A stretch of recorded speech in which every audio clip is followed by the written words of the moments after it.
Hello, hello, hello, and welcome to another fantastic episode of Anarchy Among Friends Roundtable discussion. Before we get started, let me remind you that we are covered by the BIPCOT No Government License, which allows for the reuse and distribution of this podcast by anyone and everyone except for governments and the bludgies thereof.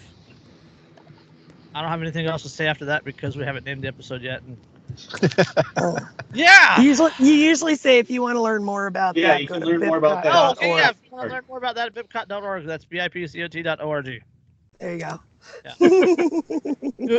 Google it if you couldn't understand me. Right. All right. Yeah, we're episode no name. Episode 70. 70. We're like we're getting up there now. Yeah. We haven't recorded in a little bit. It's been a while. Erica's on vacation. Dan was on vacation. Yep. Me and Andrew suck at life, so we didn't record. I had adulting I had to do. It's lame, but it's true. Right. Well, I spent almost 2 weeks in Oregon visiting my family and seeing some friends and stuff. Did you see Bigfoot? No. You failed. He is still the reigning hide-and-seek champion. Yes. I was looking while I was out in Washington. Well, I didn't. They're squatching them woods. My brother. It's a great place to hide, man. Shit is crazy up there. My brother was camping on Mount Hood when I first got there, so he might have. I don't know. But, yeah. I'm sure the terrain there is very similar to Washington in terms of like evergreen forest and stuff. Oh yeah, definitely. Yeah, Derek, you're from McMinnville, which is what near Bend, right? Well, it's a couple hours from Bend, like 2.5 hours from Bend. Yeah. Well, McMinnville's basically like right between Portland and the coast. Almost directly between Portland and the coast. So northern end of the Willamette Valley. Yeah. Wine country. Portland's a shithole though. It is. Yeah. Shithole cities. Weren't you just outside Seattle?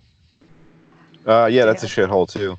Yeah, that's also that's like second on the list behind fucking San Francisco, actually, in terms of like overall crime. Yeah. I wouldn't doubt it. Guess you're just outside San Francisco. Yeah. Well, I mean, just hyper leftist conquered area, and I mean, it's a shame that one of the most beautiful geographical regions on the fucking planet happens to be just absolutely lousy with liberals. You know, I think it's a fucking shame. Hey, I might have to run for political office just for shits and giggles and clean the fucking place up. There's plenty of ocean to drop commies in with fucking helicopters, you know what I mean? You gonna pull Ron Swanson and start making everything so inefficient that people have no choice but to shut it down? It wouldn't be difficult. They're not far off, you know what I mean? Yeah. So you could be like accelerationism. You could be like collapse. You could be like Hoarder 2020. Yeah. You know, save the whales, feed a commie to them. That's right. Yeah. This is how we will save the orcas. We will start feed them commies in sea. Yeah, there's killer whales. There's orcas that hang out right there. Oh, yeah. The mouth of the river, there's tons. The mouth of the Columbia. All up and down the coast. I mean, and then you can watch them migrate. Puget Sound, yeah. We'll have like 24-hour public access, and like the channel will just be called Chummin' with Commies. Right. Perfect. It's perfect. You just dress them up in seal outfits, drop them in. No, swim to the coast. If you make it to the coast, you go free. I mean, you could have it as a reality show, and it would be amazing. Right. Yeah. It's easy. Just tell them that all the funds, like proceeds, are going towards conservation efforts, and they'll fucking line up to be on your show. Tell them there's a Proud Boy rally on the other side of the Sound. They'll swim out there themselves. Yeah, seriously. Yeah. Did you guys see any of that video? Like the one dude just was to be like, clear, they're all assholes. The Proud Boys are assholes. Antifa's assholes. They're all fucking idiots. But if you can pit them against each other and let them destroy themselves, this is the best strategy. Right. Right. Right. It's a strategy that really fits anarchists. Just sit on your ass and fucking do nothing and let them eat each other. Watch them destroy each Just other. what? Well, Yeah. the only problem with that though Pop is some that it popcorn. enables the state to grab more fucking power. Well, but eventually it'll fucking collapse under its own weight. They always do. I mean, Well, yeah, Not that- nobody makes more anarchists than the state does. yeah, Well, yeah, anarchists wouldn't exist without the state pushing That's so true. hard all Yeah. the time. and we've talked about that before. Like, if the government had stayed within its constitutional bounds, I Yep. wouldn't be an anarchist right now. Yep. Because I wouldn't feel like I had much to bitch about. You know what I mean? Even though philosophically, I know that even that was wrong. Nobody has that authority. Yeah, but But I probably never would have pushed Never- to yeah. come to that realization if the government wasn't such a piece of shit. Yeah. Oh yeah. Well, I mean, the more draconian and like oppressive it becomes, it's like, you know, you have no other choice but to like, you know, go the other way. Yeah, well, they break people's trust. And Yeah. the more people whose trust they break, the more people realize what a fucking sham it all is. Yep. Vader, the So- tighter you squeeze your fist, the more systems will slip through your fingers. Poetic. Did you But, get that off a Cracker Jack box? Wait. No, Star Wars. Yeah, I know. speaking of that about tyrannical governments and cracking down and people resisting. Did you guys read the article about the protest in Hong Kong where people are using Tinder and Pokemon Go to organize? Yeah. Because the government cracked down on messaging apps. Mhm. So now they're using these obscure apps and like they'll have a dating profile and the profile picture will be whatever their little symbol is, and then it'll be like, we're having a protest, you know, XYZ, bring ABC. Right. This is what we're protesting, and like they'll use that to organize. No shit. Yeah. Or I was wondering if it was possibly a color revolution by like the CIA because I saw a lot of American flags and Union Jack flags. Well, no, that actually they said that was because of firearms or something like that. Like they Well, yeah, said I that- saw they people said that holding if, yeah, they said that holding if they signs had about the that, Second Amendment. yeah, if Hong Kong said that if they had firearms, that like nothing would have happened, or they would have fought the government or something like that. And like the whole thing was like urging Americans not to fall into gun control. Yeah. Right. Yeah. Yeah, which is Britain what led- gave Hong Kong back to China like 20 years ago. China had control of people who had lived a more Western lifestyle for 20 years before these people were fucking revolting to not be part of China anymore. Yeah. Which Yeah, is Because why they're fucking communist psychopaths. It's like a Yeah, cult. Exactly. Hong Kong is consistently like #1 on the economic freedom forums. Oh yeah, totally. Hong Kong and Shanghai. Those two. Shanghai has too many surprises though. Don't go to sleep there. You'll be fine. Literally. Yeah, seriously, don't go to sleep. Yeah. Yeah. Did I go to sleep without my kidney? Yeah. Why am I on this boat? What happened? They have like Stories. mobile execution vans and shit where they do organ harvesting right in that shit, dude. Like I forget, I saw an article on it actually, because I didn't believe it was true, and I looked it up, and I'm like, what the fuck? Like this shit is for real. Well, that's somebody's definition of economic freedom, anyways, I guess. Yeah. Holy shit. Yeah, it's crazy. Maybe They've been not doing it the on best prisoners too. A lot of shit. Yeah, it's wild. Yeah. They're And I guess I number. think They're, they do that shit on prisoners in the U.S. too. They're one. They're also probably. they're one of the most active on with Bitcoin and cryptocurrency also. Yeah. It's the only way to be able to buy and sell without government absolutely controlling everything. Right. Yep. Right. And to buy and sell internationally without any government controlling anything. That's the thing of it, because even if you have favorable laws in your own country where they don't fuck with your business, I mean, you can't sell across borders without some government sticking their finger in your ass, essentially. Well, I mean, eventually they want to rob people of the ability to buy and sell if they fucking talk out. I mean, they're doing that in China with like the social credit score and everything. Yeah. Right. Restrict your bank This- account.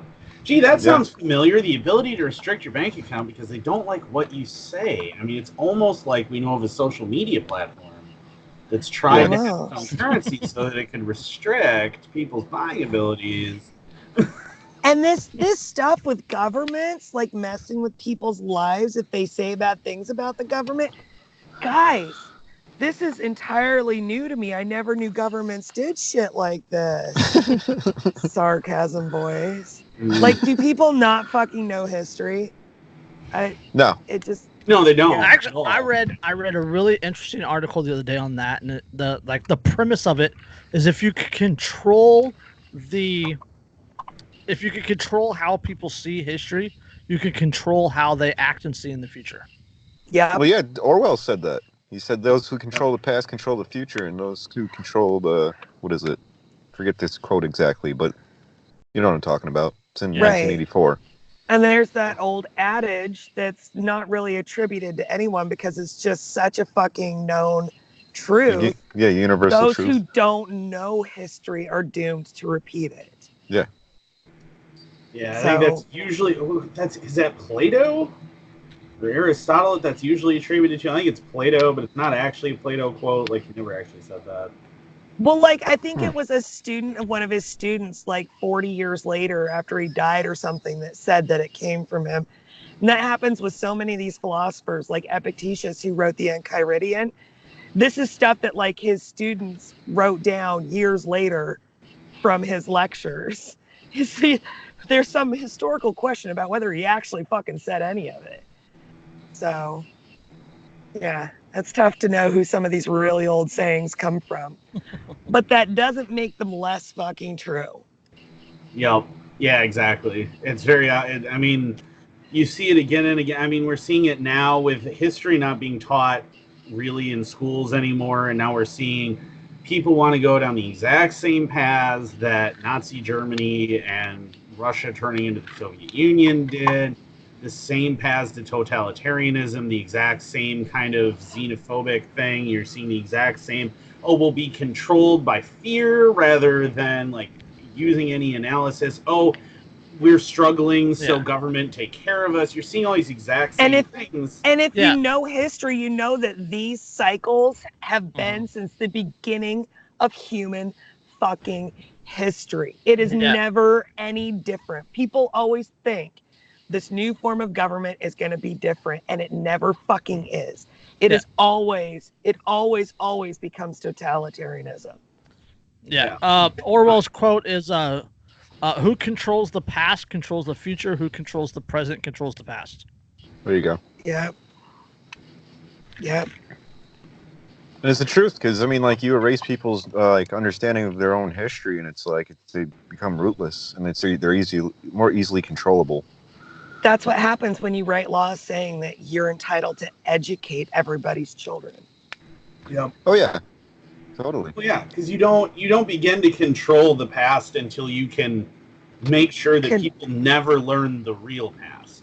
Right, and for that word "never" to apply, that has to go all the way back to when they start learning stuff. Yeah, I think Chris Sullivan and I had a quick little conversation about that the other day, and I said something along the lines like, if I had a 13-year, 16,000-hour program where I was able to control and to teach people, everyone would be anarchist. Yeah, and I had like $300,000 to do it. Yeah. You'd be done way more efficiently than that. I would have it. It only took 2 years with me, Jason. But because I'm a little slow. It took me almost like 18 months. It took me quite a few years because I was pretty heavily indoctrinated thanks to Uncle Sam. So that's why it took me so long. You and me were veterans, you know. I mean, that's a tough one because. Oh, you froze up. Oh, she froze. Oh, there you froze. No. We can cut this in post. No, I'm not gonna fucking edit this crap.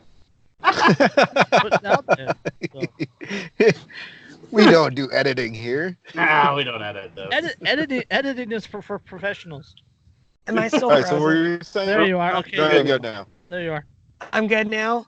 Yep. Yeah. Okay, I was just saying at some point when you're a veteran and you're exploring these ideas, you get this disharmony inside your mind between what you know to be right and having to admit how fucking wrong you were and the wrong things that you did.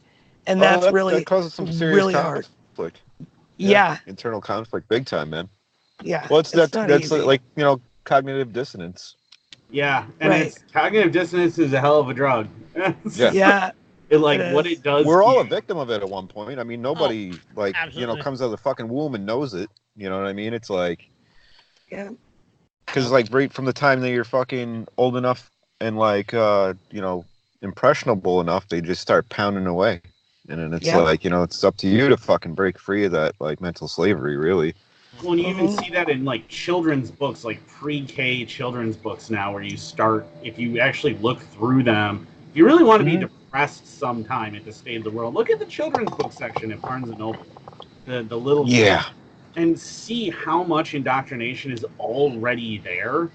In they marinated. Yeah.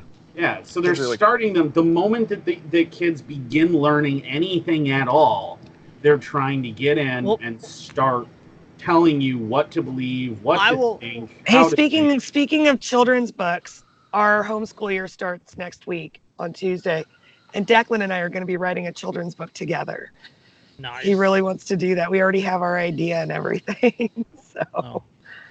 Yeah. Andrew, I will argue that it starts even before school.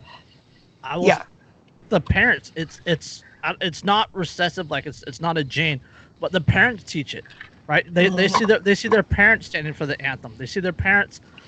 They see the Labor Day parade or the 4th of July parade going down the street. They see the American flags. They see people waving, and they see the people in the uniforms. Right. And yes, it's not just the parents. We have a culture of authoritarianism that children are being brought up in. Yep. And if parents don't actively counteract it and just, don't really think about it. That's where kids. That's where like I always like kind of like had conflict with like anarchists that approach things from an economic standpoint more than like a cultural standpoint, because you have to change the culture in order to Yeah. Because you have to cultivate a culture of freedom in order to have free people. Like people have to understand how to be free. You know what I mean? And that's the thing. Economics will like come down the line. You know what I mean? Yeah, that's why I say it's always about education. That's literally the only way to accomplish it in the long run, in my opinion, because people won't understand things if they're not educated on them, and if they don't understand them, the culture will never change. Yeah, exactly. And the culture has to change. Yeah, and it's an uphill battle because you're working against people that have lots of resources. Yeah. So, and a lot of people who think they have good reasons to get shit done. So. Right, and most people think they have good reasons for believing in it. I mean. Yeah. So. Yeah. And I mean, with the cult of militaria in the United States, trying to convince somebody, oh, your ancestor died for nothing. Or if it's like a complete insult to most people. Yeah, your parents. They want to believe they died for something. Yeah. Oh no, they were just misled, and try convincing somebody of that. I mean, look at how long it took in the wake of the wake of World War II to even convince the German people that maybe Nazism was wrong. And you know what I find really interesting is that veterans and even cops sometimes are easier to convert than their family members are. Yeah, they are. Yeah. Because it's easier to accept that you were misled, that you fucked up, than it is to believe that somebody that you look up to, that you've always looked up to, that you've modeled yourself after, or whatever. That you take pride in having in your family, and you tell people about. And I mean, like, family and friends can get this kind of like vicarious thrill to being related to somebody who's part of the club. It's also when you are a police officer or when you are in the military, like you are, for lack of a better term, you are a boots on the ground, right? You see everything up front. You see what's actually happening out there. Right. You see how the actions don't fit the narrative. The rest of the world catches it on the news.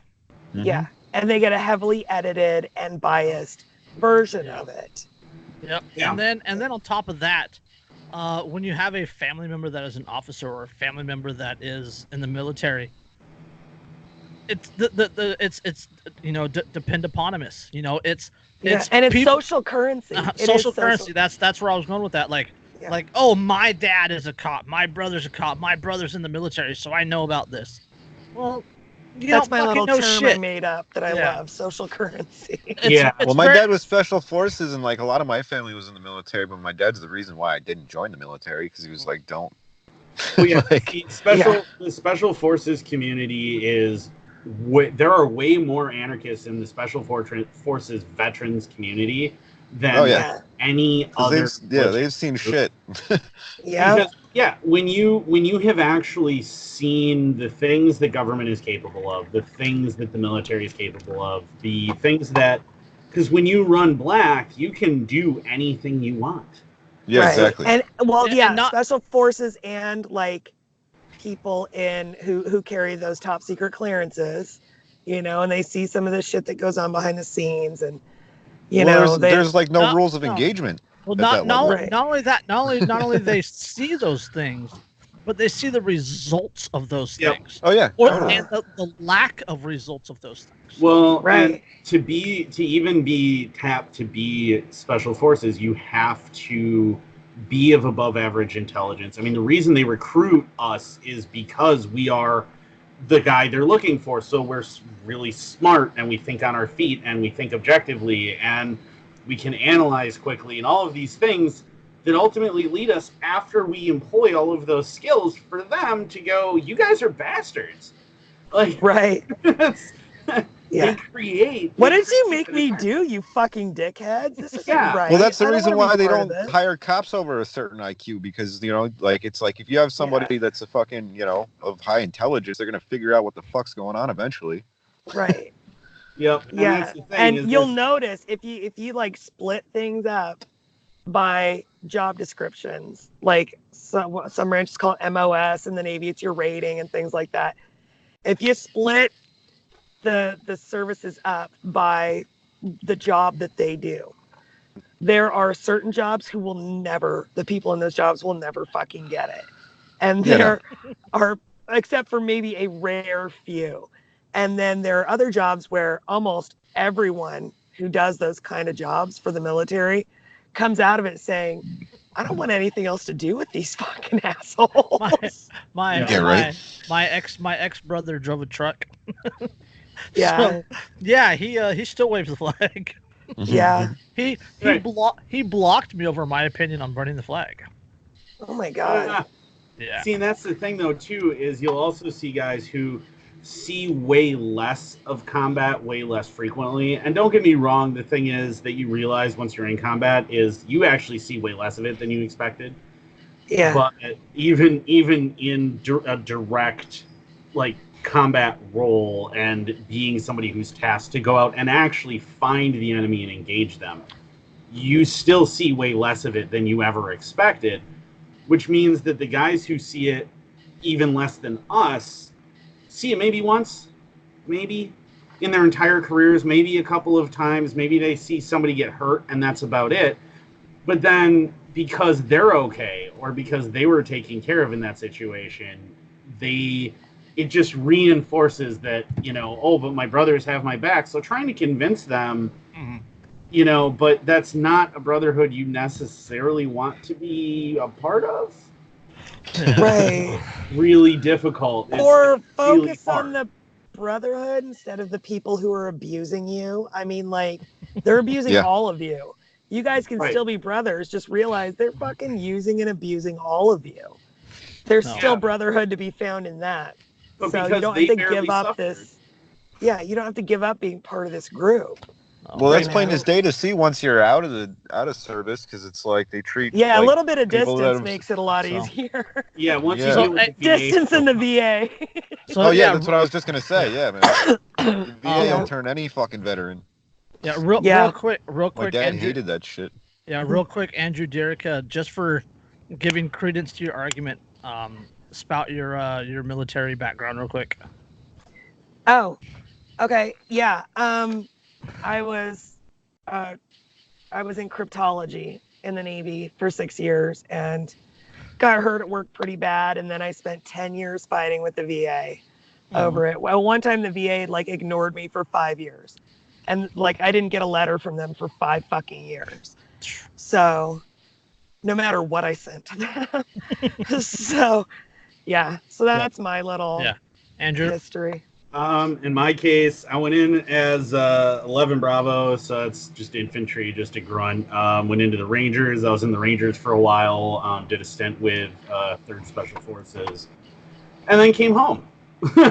Came home hurt badly, and came back from that. And again, it was all private organizations that helped me. No government had wanted nothing to do with me. They wanted to pretend that I didn't exist. One of my buddies who lost a leg was told that because the doctor wrote that he was healed, he was no longer disabled. He pointed out that he was not, in fact, a spider and hadn't regrown his leg. And it still took him like a year and a half to get back pay and everything for that. And nobody ever got taken care of. There's tons of us out there who just got destroyed physically and mentally by what we went through, and then fucked up the ass by the VA when you get home. Yeah. And now with red flag laws and things, you can't even if you have PTSD, there's no way you're going to go seek any kind of treatment for it because you're going to lose your gun rights. Literally a fundamental right that you were under the belief that you were fighting for. They're threatening to take away from you because of the results of that fighting. And in some cases, if you have PTSD and you've spoken out about the government and they can prove it, they'll involuntarily fucking commit you to a mental asylum. Yeah. So didn't the Soviet Union kind of use mental institutions like that? Yeah. Oh yeah, you only have counter-revolutionary thoughts, comrade, because you have mental illness. We need to treat you and it's for your own good. Get in this straitjacket, or here's a shot, and then we'll just put you in the straitjacket. Yeah. So don't worry, Winston. We'll convince you that Big Brother loves you. Reprogramming camp for you, young man. Yeah. And that's what is it? But yeah, that's my background. So when I'm speaking from the experience of somebody who's seen combat and talking about that, trust me, I mean it. I don't have combat experience, but I have experience with a TSSCI security clearance. Yeah, Andrew has the scars to prove it. Yeah. I got a couple of those, but not from combat, from the VA the Navy fucking up my surgery. So, well, the Navy never screw anything. That's a whole different award. Like you survived the VA. That's what and this was Navy Medical. This was Navy Medical headquarters in Bethesda, Maryland. This was This was the neurosurgeon who would operate on the president if anything happened to him. One of my surgeries was in the presidential suite because they had to get me in fast. So, yeah, this is the best the Navy has to offer. Mm-hmm. So pretty much the president's fucked if anything happens. Yeah, they fucked me up. There are probably a lot of Marines out there who are going, oh, thank God we don't have any corpsmen of our own, because I tell you what, that would... I got a lot of faith in the Navy now. Yeah, I'll be right back. All right. Since we're on the subject, I guess let's just jump into this. Troops stationed on U.S.-Mexico border to get medals for the first time since the Bush era. Gold star for you and a gold star for you. The Pentagon Here's a cookie. The Pentagon has decided the thousands of troops that have deployed to the U.S.-Mexico border will receive medals for their service. Active duty, reserve, and National Guard members sent to the region after April 2018 will be eligible for the Armed Forces Services Medal, which was previously awarded to troops supporting border operations between 2006 and 2008. Quote, the Undersecretary of Defense has authorized the Armed Forces Services Medal to service members who have provided support to the CBP starting April 7, 2018. Said Pentagon spokesman Army Lieutenant Colonel Chris Mitchell. The end date has not been determined since the operation remains in force. I feel like I have one of those medals because I was in during OIF, OEF, Yeah. And my mission supported that, so I think I have one of those. About 6,100. Fucking handing out one piece of popcorn to people in a movie theater. You know what this reminds me of, though? You know what this reminds me of? This right here. It reminds me of the North Koreans. The North Korean generals. Yes, with medals down his leg. That shit fucking cracks me. Yeah. Okay. This is the best part. Okay. To be eligible, troops must have served within 115 miles of the border in Texas, New Mexico, California, or Arizona. Sorry, you guys in the northern states, you don't get medals. So is that like Dallas? I don't know how far away Dallas is from the border. Dallas is like 800 miles. Further. Yeah. Oh, no, that's up north. That's right. I went through there. No, what's the one that's Houston or? San Antonio, El Paso. Yeah. On the border. Santa Fe, where the Walmart shooting was. That's within like 20 miles of the border. Right. Yep. So all of those guys, even if you are deep inside us, you get a medal. Yeah. Yes. Members of the sea who served within 24 nautical miles of the coast and those stationed at mission headquarters in San Antonio are also eligible. So this is basically Border Patrol and Coast Guard. So no, even if you're stationed in San Antonio, like you can't even see the border from San Antonio. What about everybody who's in San Diego? Like everybody who's stationed there going to schools and shit. That's like half the fucking Navy at any given time. Rough duty station too. Oh boy. Yeah. Oh, I've been there for a sea school. Yeah, it's real tough. Palm trees. Oh God, I don't know. It was rough, man. I got out just like I barely escaped with my life. Really. Yeah, San Antonio is 150 miles north of the border. Okay, so San Antonio is just a little too far out. Yeah, it's a little more than the 115 miles. Jeez. Yeah. So consider that. I mean, how far away from the border you actually are there, and you still just have to be a little south of town. And congratulations, you get a participation medal. Yeah, you get a medal because again, though, that's like why I bring up the North Korean thing is this is exactly what North Korea does for propaganda. Okay. This is all right. Hold on. Sorry, guys, we have to pause this. I just got a text. Hey, Jason, it's Rachel with the Bernie 2020. Did you hear Bernie is joining our national organization team for a special conference call with volunteers this Tuesday? Boy! You know, is it like a town hall thing? Because if it's like a town hall thing, man, I'd be all in that just to. Dude, you should go. No, it's a conference call. Oh, so you just sit there and listen? Yeah. So I can RSVP the link, or I can text back something gratuitous. Like I can't even listen to his fucking voice, man. Bernie Sanders' voice just fucking crawls under my skin. It's just all I can think the whole time. Shut the fuck up, Boomer. Shut the fuck up, Boomer. Yeah. A guy that's never had a real fucking job. Just like Karl Marx lecturing everybody else. Karl Marx. Yeah, back to the article. The Armed Forces Service Medal is given to troops who, quote, participate or have participated as members of the U.S. military units in the U.S. military operation that is determined to be a significant activity and encounter no foreign armed opposition or imminent threat of hostile action. Huh. Literally a participation medal. It's literally a participation medal. Yeah. I mean, I have it. Is that the one that looks like the fucking McDonald's banners? Like it's red and yellow and white. I think I have that.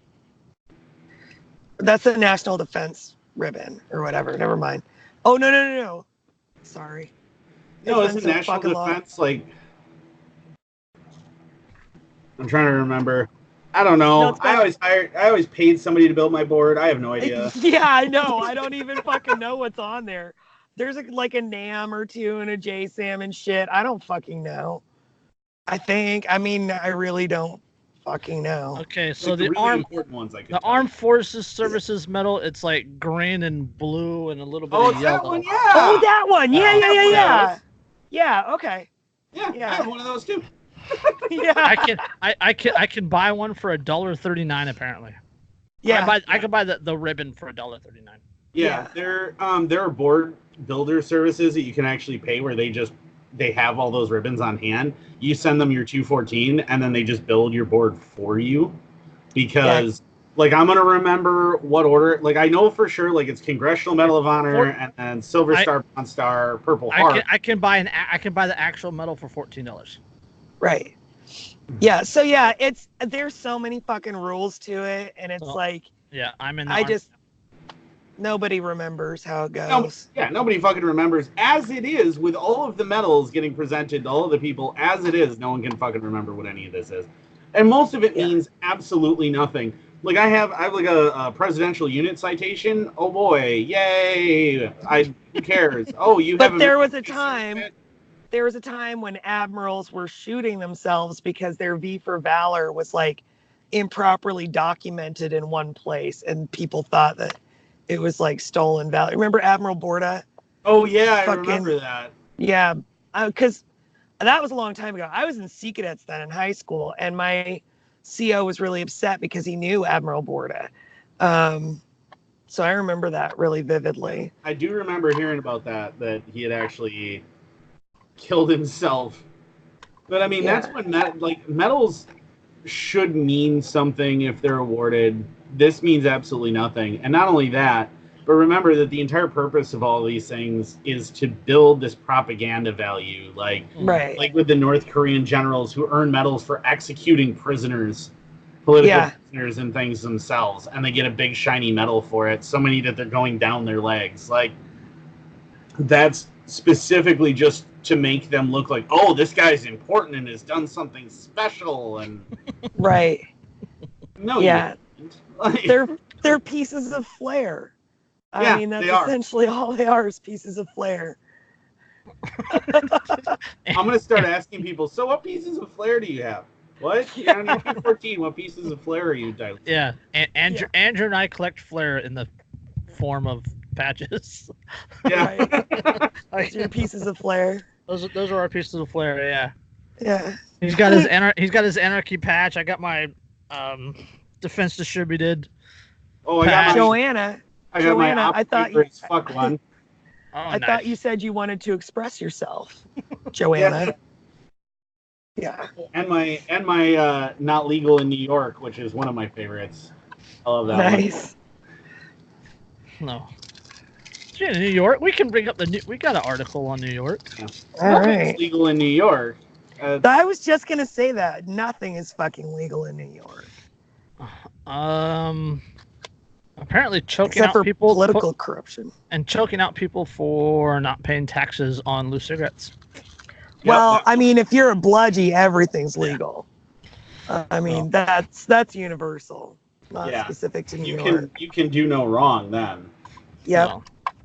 You're special. So what's our New York? Okay. Article. Sorry, Dan. Dan doesn't get to talk about New York. He'll catch up. So, New York bans 3D printed guns and other untraceable DIY firearms known as, quote, ghost guns. Because you can totally do that. You can. I mean, that's so effective, banning things that are untraceable. So this is from the New York Daily News, and they're a propaganda piece, but. Oh yeah. So yeah, ghost guns are now a thing of the past.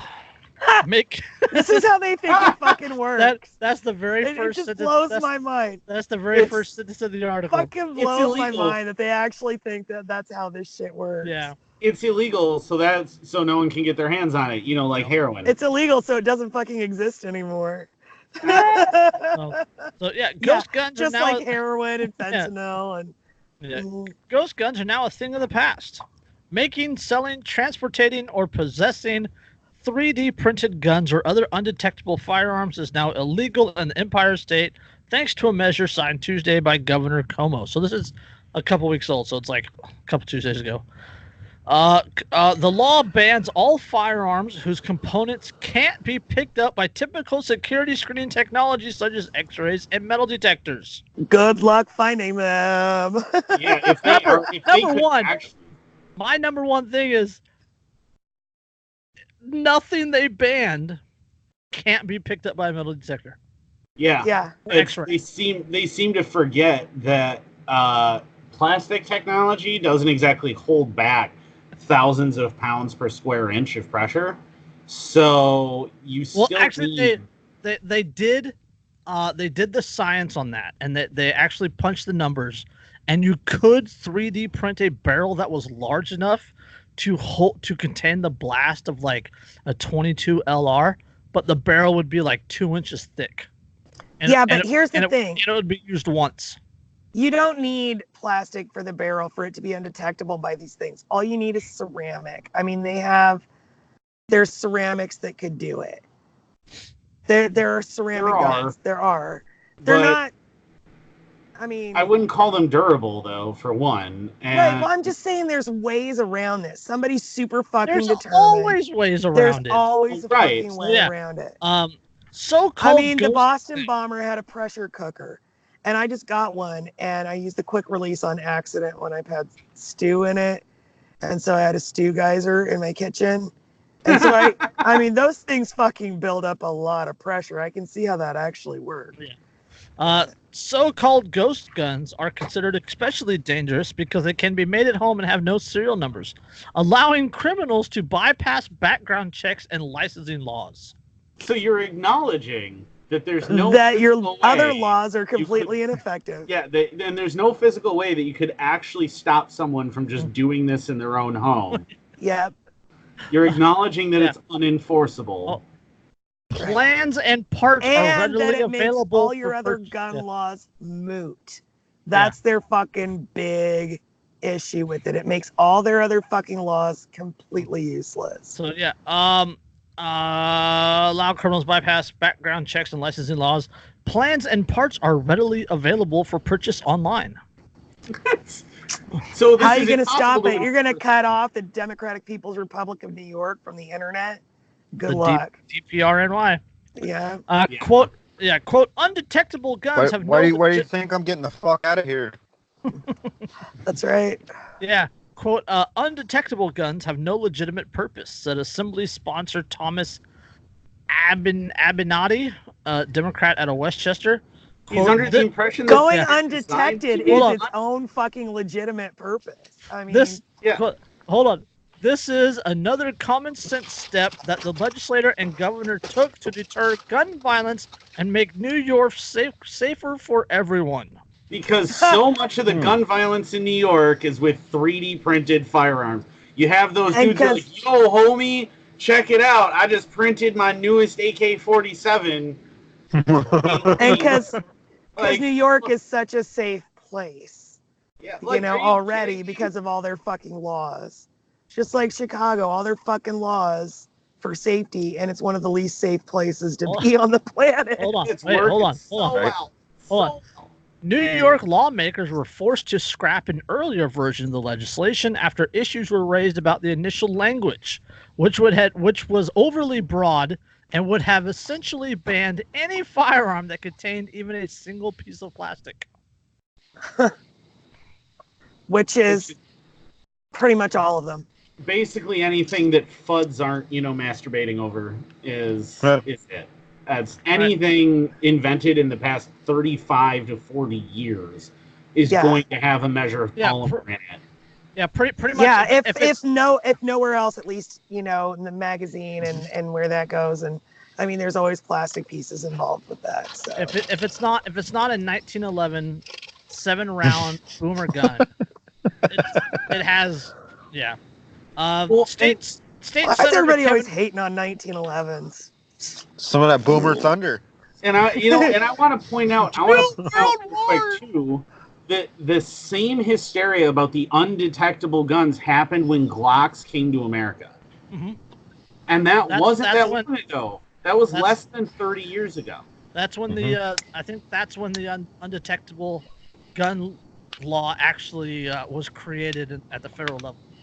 Yeah, was because of the hysteria over it, even though the slide, the barrel, the trigger group, the release is, the springs, the mag follower, well, not the mag follower, but the mag spring, are all metal. How about the shells and the projectiles? Yeah. Yeah. All of that's metal, all of that's easily detectable, and yet everyone was like, oh, it'll go through a metal detector because it's plastic. No, it will not, you idiot. I remember seeing that on the news. Yeah, and like years that ago. myth was dispelled a very, very long time ago. And all that you're doing when you 3D print a firearm, for the most part, is you're 3D printing the receiver. So it has no more plastic than a Glock does, and you'd have to be a retard to think that a Glock is undetectable by a metal detector or X. Yeah. Quote, or just New a liberal York... that doesn't know anything about guns. Oh, yeah, you got it, Dan. There's two more paragraphs right here, and that will just back up everything Dan said. Okay, quote, New York continues to be the national leader in preventing gun violence. 3D and undetectable guns. So right now he just said 3D and undetectable. So they're saying that 3D is not undetectable? All right. 3D and undetectable guns have no place on our streets, and the legislation I sponsor will create safer communities for all. I applaud Governor Cuomo for his commitment to addressing the gun violence epidemic and thank him for signing this legislation into law. Wait a second. Hang on. So they said New York is the leader at preventing gun violence, and then they said that they have a gun violence epidemic. Which fucking one is it? Yeah, pick one. Yeah, please. Well, do people like consider the fact that like gun violence, like statistics or whatever, you know, that's just kind of like fucking retarded terminology, really, but it's like a blanket statement because it also involves fucking people shooting people that are like breaking into their homes, shit like that. Right. Suicides, accidental discharges, negligent discharges. It's like a blanket term. Really. And some counts even include people who are killed by cops. Yeah. Mm-hmm. Yeah. So. The ban signed a day after Cuomo approved legislation extending the background check waiting period and banning bump stocks is one of a slate of gun safety bills passed this year by Democrats in Albany, including the, quote, red flag bill allowing authorities and family members to seek a court order barring someone deemed a danger to themselves or others from possessing a firearm. Because I'm sure that this is what the founders intended for this nation when they said shall not be infringed. Well, the governor said that, quote, 3D guns and improperly stored firearms possess an enormous risk to our children, and today we're addressing both dangers head on to keep our families safe. These measures continue New York's legacy of enacting the strongest gun laws in the nation by helping keep firearms out of the hands of children and by acknowledging and addressing technological advancements like 3D printed guns.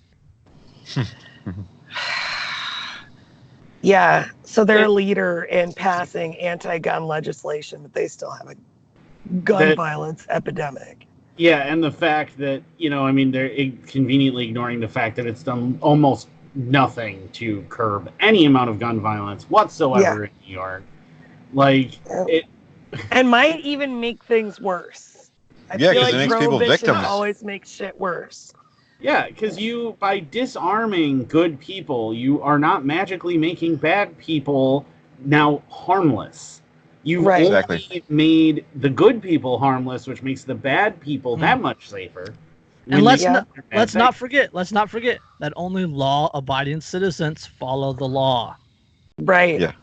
That's always been my point on this issue. Yep. So literally criminals. Exactly. Literally. Criminals don't follow your fucking laws. More laws. Otherwise they wouldn't be criminals, right? Exactly. Yeah. At no point in history has any armed criminal gone, oh wait, it's illegal to own this now. I better go ahead and turn that in. Who was it? Was it Sheila Jackson Lee or somebody like that who said that or maybe it was like Debbie Wasserman Schultz or somebody. Oh, said that when. Oh, it's just human nature. Or even Elizabeth Warren said when they see unarmed or they see that nobody else has a gun, they'll put the gun down or whatever like that. Yeah, that's what she said, and then she followed that up with that's just human nature. Yeah. And I'm like, what humans are you acquainted with? That they go, oh wait, nobody's shooting back at me. I guess I'll just go ahead and stop my murder spree now. Oh shit! All of a sudden it occurs to me that I shouldn't be doing this. Fuck. Really? That is But not how this works. you have to call people with guns and get it to stop, right? Yep. I mean, make no That's their mistake. advice. Every mass shooting in history has been stopped by a man with a gun. Yep. Every single Whether one. he was in uniform or not. Well, or a woman, right, Andrew? I don't know. Has a woman ever stopped a mass shooting? Not that I'm aware of, but I guess it's possible. I don't know, but I'll go on a limb and say Your they've. toxic masculinity is showing. Yeah. Your masculinity is showing, Andrew.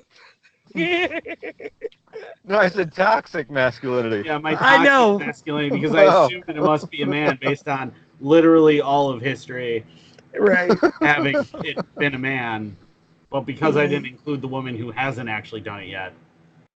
Yeah. But it's true that it's always an armed person who stops the mass shootings.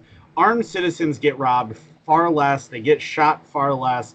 This is what happens. If you actually look at the Wild West, and its gun crime statistics versus the gun crime statistics for now, everyone was carrying multiple weapons at the time, and yet the gunfight at the OK Corral made national news because things like that never happened. Right. Like, The Wild so West was rare. actually super fucking peaceful. It was incredible. Well, you had to abide by a code of ethics or get fucking shot. Yeah. Yeah, because everybody was armed. Was that George Washington who said that an armed society is a polite society? I think that might have been Jefferson. I don't remember. It's one of the two. It might have been. It was one of them. But I mean, One of them goddamn slave-owning colonizers. Yeah, I know. Yeah.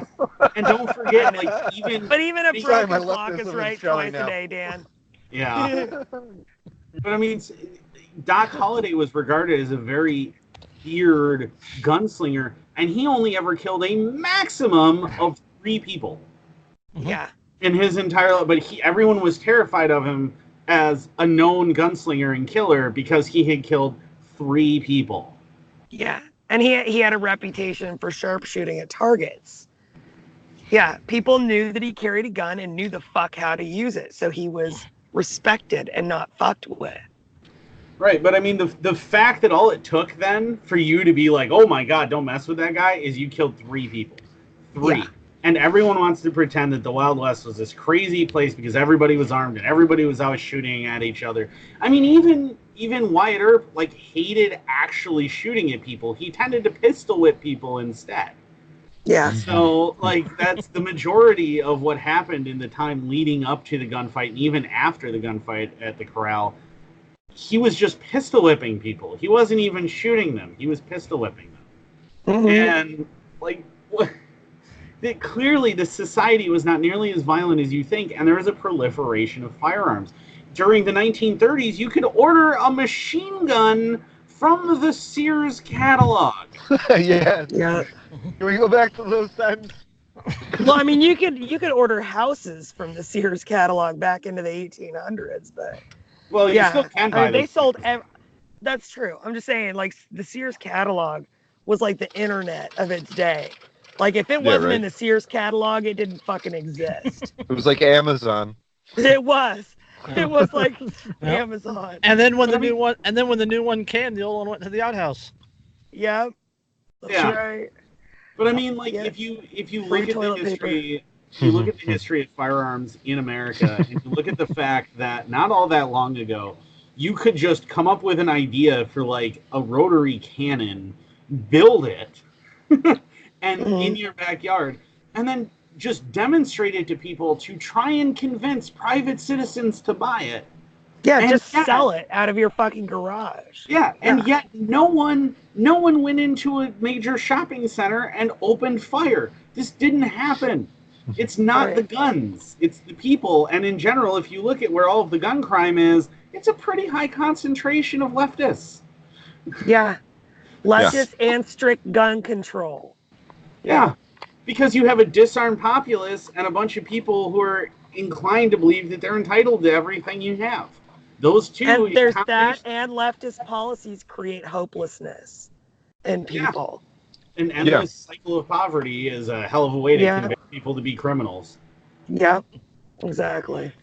Well, yeah, they like to indoctrinate people with like victimhood mentality and like a sense of learned helplessness. Mm-hmm. It benefits them majorly. Oh yeah. Well, I got an article about gun violence for us to cover. All right. Good segue. Let's do it. Court rules cop who shot unarmed 15-year-old boy is protected by qualified immunity. Again, this fucking term. Again. Yep. Oh. This article is from Reason Magazine. What the fuck does qualified immunity mean? Like, is just like because he's a cop, he's fucking immune from like? Yes. Yep. Yes. If he is a cop engaged in his duty, he is immune from prosecution for bad things that might happen when he does it. Yeah. At least they admit it now. Qualified immunity is the same. It's not the exact same thing, but it's the same sort of thing that got Halan Harachi out of that manslaughter charge for shooting Vicky Weaver. That was a supremacy clause. Yep. Because he was federal. Because he was federal, but it's the same thing. Wow. Yeah, so, and that's qualified immunity has actually been a doctrine in the U.S. courts since I want to say like the mid 70s or mid 80s. It's been around a really long time, but it's only been fairly recently that you've started hearing that term a lot. It's been around about as long as civil asset forfeiture has. Is that a coincidence? Qualified immunity is the legal doctrine in the United States federal law that shields government officials from being sued for discretionary actions performed within their official capacity unless their actions violated, quote, clearly established federal laws or constitutional rights. I feel like all this shit started with Nixon. Can we blame Nixon for this bullshit? We can blame Nixon for everything. A panel of judges for the U.S. Court of Appeals for the Ninth Circuit has ruled that an officer with the Los Angeles Police Department is protected by qualified immunity after shooting a 15-year-old boy as he made his way to school. The decision joins a towering pile of case law upholding a legal doctrine that protects government officials from facing civil suits for actions that would land a regular person in the clink. Why the fuck is Reese using clink? All right, in February 2015, 4 teenagers convened near the school, forming a tight circle to dance and listen to rap music, as was their ritual prior to attending class. Shortly after they turned off their music and began to prepare for class, Officer Michael Gutierrez fired into the crowd, striking Yamir Nicholson Green in the back. Another teen, Michael Sanders, was holding a plastic airsoft gun replica with a bright orange tip. Gutierrez said he mistook it for a real weapon and believed Sanders was pointing at another teen in the circle, Jason Herrera. All 4 teens say that Gutierrez, who was not wearing a uniform, did not identify himself, did not give them a verbal warning to drop the toy gun. After shooting Green, Gutierrez and additional officers on the scene held the teens at gunpoint, face down on the ground. The teens explained that the gun was fake, but officers still handcuffed the teens and detained them for 5 hours. Even Herrera, who Gutierrez said he believed to be a potential victim. Green remained in handcuffs as he underwent a medical examination. The panel for the U.S. Court of Appeals for the Ninth wrote in summary that the shooting violated Green's due process rights. Quote, under the circumstances, a rational finder of fact could find that Gutierrez's use of deadly force shocked the conscience and was unconstitutional under the Fourth Amendment. They said, even so, quote, the panel held that because no analog cases existed at the time of the shooting, the district court erred by denying Gutierrez qualified immunity for this claim. In essence, because a similar case has not yet rendered a ruling applicable to Gutierrez's actions, the judges ruled that the actions were protected by qualified immunity. This is common law bullshit.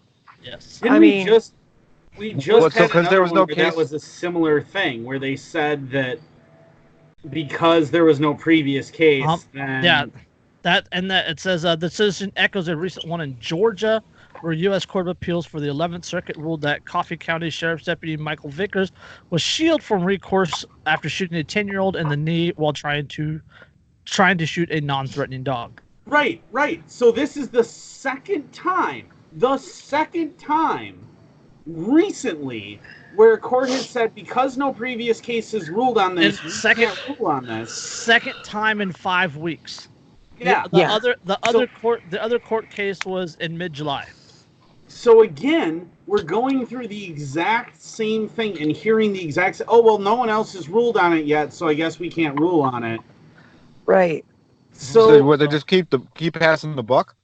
Yeah, exactly. They keep saying they're just going to keep saying because no one else has ruled on it, we're not going to rule on it, and just keep doing that because as long as that's their excuse and they keep using it, no one ever rules on it, and then the excuse keeps working. Yeah. Yeah. And then the cops can keep doing cops the never get held accountable whoever for the fuck anything. they want. Yeah, the Ninth Circuit did, however, deny Gutierrez legal shielding for the teen's 5-hour handcuff detainment. So he can go on trial for holding them for 5 hours, but not for fucking shooting the kid. Not for shooting a kid in the back because he fired wildly into a crowd. Yeah. Of kids. Yeah, of kids outside a school. Right. While not wearing a uniform or identifying himself or anything. Mm-hmm. Good job. Yep. I mean, it sounds like a hit. You know? I mean, really, it sounds like this cop maybe shot him for some other reason. I mean, and I'm always suspicious. Because he's a if the teens had the airsoft gun, I think what it is it's hero complex. I think he saw somebody with the gun and he just fired because he thought, oh, well, if I suddenly am this hero who stopped this shooting, then, everyone will love me and I'll be great and I'll be honored and I'll get a parade and who knows what other bullshit. And that's what he thought. He thought, oh, I'm going to play hero here.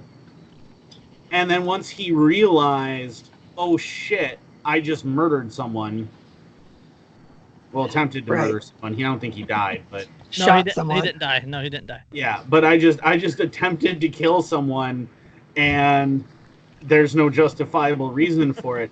Immediately, as usual, when things like that happen, the cops close ranks, the thin blue line becomes what it's all about. Yep. They find a way to make the paperwork fit. Yep. And the military does the same shit. They do what they please, and then they make the paperwork fit later. I've heard from former cops that's exactly what they do, where they will coach witnesses to justify something that the cops did, or they coached witnesses to get the witnesses into trouble so that they could justify what they did, or discredit what the witness says against them, or outright threaten the witness. They have a long history of doing that. Oh yeah.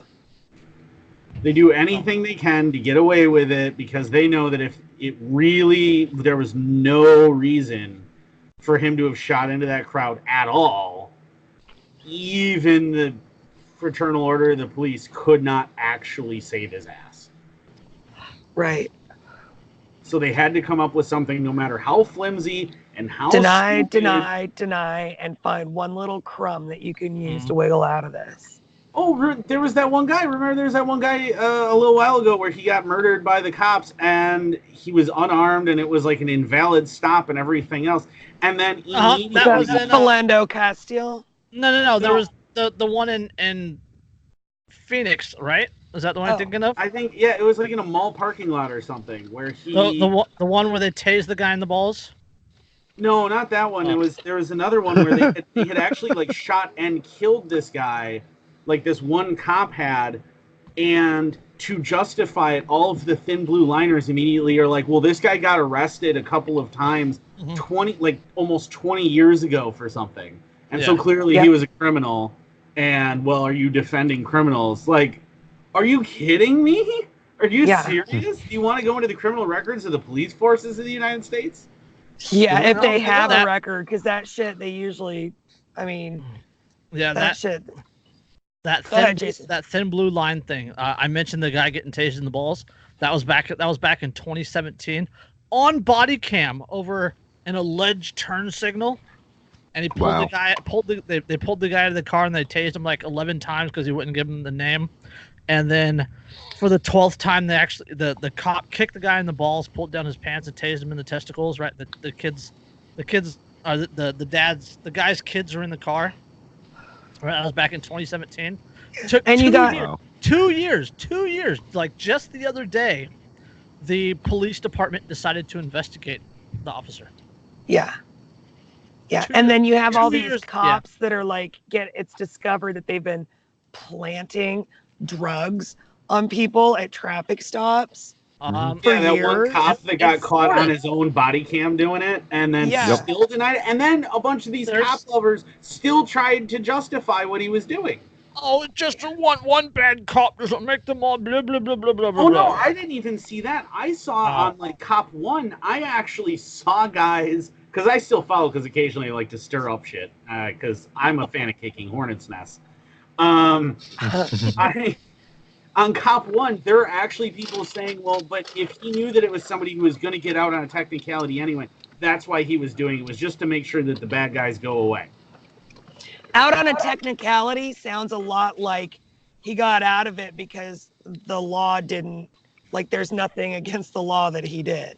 Exactly. So, you know, technicality sounds an awful lot like, oh shit, we didn't fucking know that this person was innocent before, you know, like according to the law. Fuck. Well, that goddamn law getting in our way again. We see that right now in Wisconsin. We've actually been seeing, because I'm sure everybody remembers Making a Murderer, having come out on Netflix, and then it's relatively close to me is where that happened, where this guy was arrested for a rape he didn't commit, was exonerated, sued the police department because they beat the shit out of him when they'd arrested him originally, and and coerced a confession and things.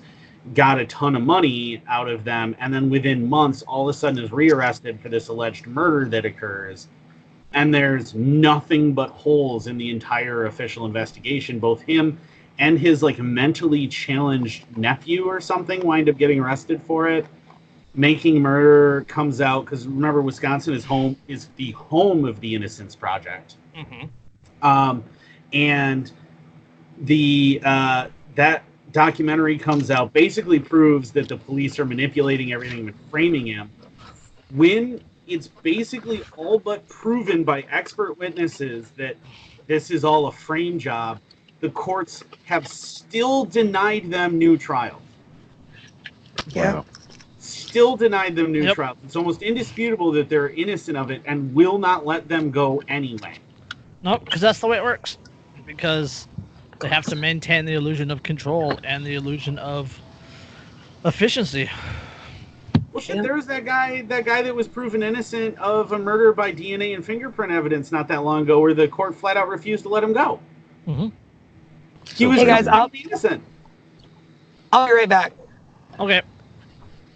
All right, so let's move on to something lighter and happier, and because we're all a fan of strippers and niche free market ideas, Portland's new delivery company serves grain bowls to strippers. I want that job.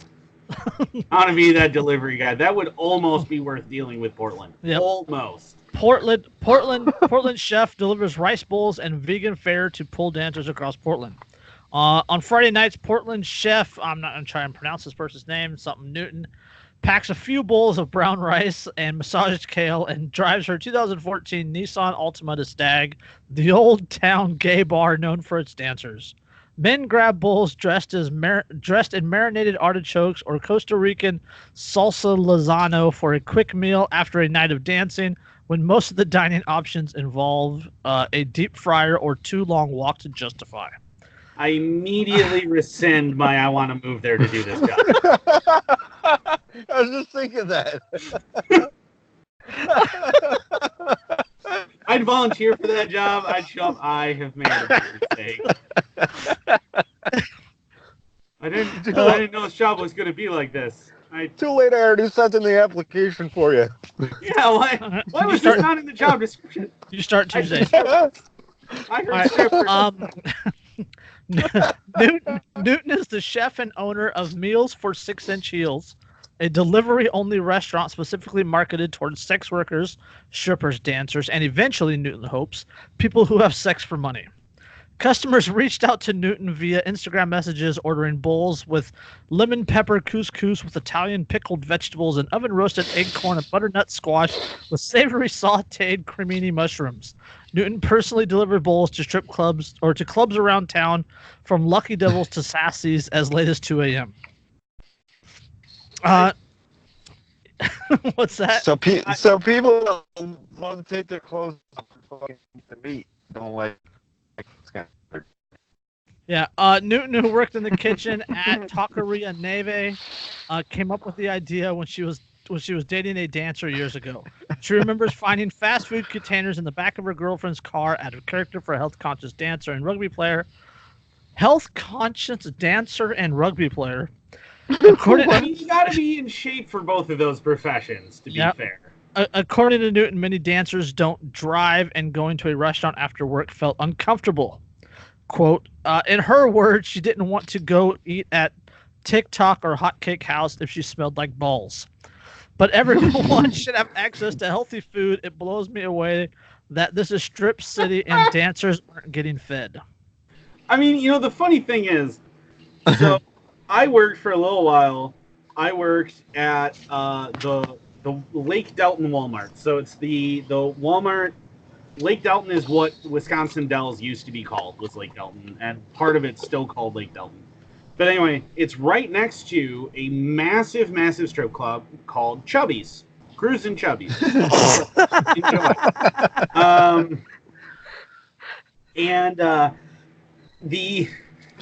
The girls there, because I was like 18 years old, and the girls there thought that I was adorable because I would always be so awkward when they'd come through my line, because they're all so very obviously strippers. And strippers will hit on anything that moves. So they like flirt with me and I get awkward, and they'd come through. First of all, none of them really stunk even after work. But second of all, they'd all come through en masse and then talk about where they were going to order food from. So this is a really valid and actually incredibly smart business move. Yes, it is an absolute niche market move. Yeah, and I know I have a lot of friends who are still strippers and stuff. Not my first wife, if anybody's wondering. I'm not friends with her, but she was a stripper though. Just so that's clear. Yes. Yeah. But they would always have like tons of. They always have like pictures when they'll post pictures and stuff when they're backstage. Tons of like pizza boxes and takeout boxes and everything, because everybody eats while they're working and in between, in between their sets and things. I don't know. Is it called sets? I don't know. Their time up on stage. I don't know. I'm sure it's called sets. And this is the Pacific Northwest, is it not? So Portland, yeah. The fact that it's all like vegan, crappy, hippy dippy shit doesn't really surprise me either. Nope. It's always fucking Portland, man. As of 2017, Portland had more strip clubs per capita than any other city in the country, second only to Houston in the overall number of strip clubs. And they have sex clubs in Portland. They got sex clubs in Portland. I mean, mostly gay sex clubs, but they have some like not gay sex clubs. I'm not saying I've been to the gay clubs in Portland, and I'm not saying that I haven't. There is one gay sex club in Portland I've considered going to, because it's one of the few places that you can actually light up outside in public. So, because they have like a deck, but because it's considered a private club, you're allowed to smoke weed outside there. Right. Yeah. So, Newton started I'd rather chance smoking a joint walking down the street than go to a gay club just to smoke a joint, to be quite honest. I mean, you can say no. I mean, it's not that hard to be like, no, sorry, I'm actually just here to get stoned. Sorry, I'm just here to get stoned. It's not that hard. I went to a club in New York City one New Year's Eve with my friends, because like his older sister was a fucking model, and she was like, "Oh yeah, we gotta go to this club," so we go. And I'm the first one through the door, and the guy asked me for my ID. I give it to him, and he like looks at me, and he's like, "It's gay night here, right?" And I was like, "Oh, let me have that back." And then like fucking did a fucking U-turn and like, well, I was like, "Yeah, we're not going here tonight, guys." Yeah. No homo. Miss me with that shit. Yeah. For real, dude. Newton started delivering meals directly to dancers in January. Sourcing produce like garlic and kale from Melbourne-grown farm and prepping bowls on Friday nights. In future, she hopes to bring meals for 6-inch heels to other cities, expanding into larger sex worker communities and raising money for causes that affect the shared communities, including people of color and queer identity people. For now, she's building her clientele. Quote, I want to be realistic, she says. I don't want to be a household name, but I'd like to be a dressing room name. But Wow. like, I don't want to be a household name. Well, I mean, it says a lot about the professions in the area if you become one. Yeah. I mean, this is a legit free market niche, and I guarantee you she has a monopoly at this point. Oh yeah. Oh yeah, I'm positive. Yeah. But I thought that was absolutely hilarious. It's anarchist as fuck, and I had to bring it up because it's fucking hilarious. No, and Andrew, you start Tuesday. hey, I'm picking my route. All right, I am picking my delivery route. I need to. No, I already feel inadequate enough. I don't need to feel even more inadequate. So stay away from the gay bars. Yeah, I gotta stay away from not the gay bars, the gay stripper bars. Because have you seen like male strippers? Like, dude, I've been to male reviews. Who are you talking to? I've been to male reviews. There's a good one in Hawaii. She was in the military too. Just I don't know. I can't. Well, and the Navy. So you know, I'm sure that's just a group. Yeah. But We're a bunch of fucking degenerates. That was in the direction I was going. We're all degenerates. So, all right, let's move to an article where Andrew can redeem himself. Andrew's got some color on them cheeks. You blushing? Oh boy, I really. Dan's the one who walked into the bar on gay night. Yeah. But it wasn't I wasn't the one that chose it, so. Yeah. Before anybody starts assuming that I'm homophobic or anything, one of my favorite bars to hang out in is in fact a gay bar. Because I get to drink free part of the night, so it's kind of nice, you know? Yeah. So, yeah. I used to love drag shows in Portland, man. That shit was always fucking spectacular. Nah, it's kind of a hard pass on that. But so, okay. Well, yeah. Decorated veteran could face jail time for using property that may or may not have a spider on it.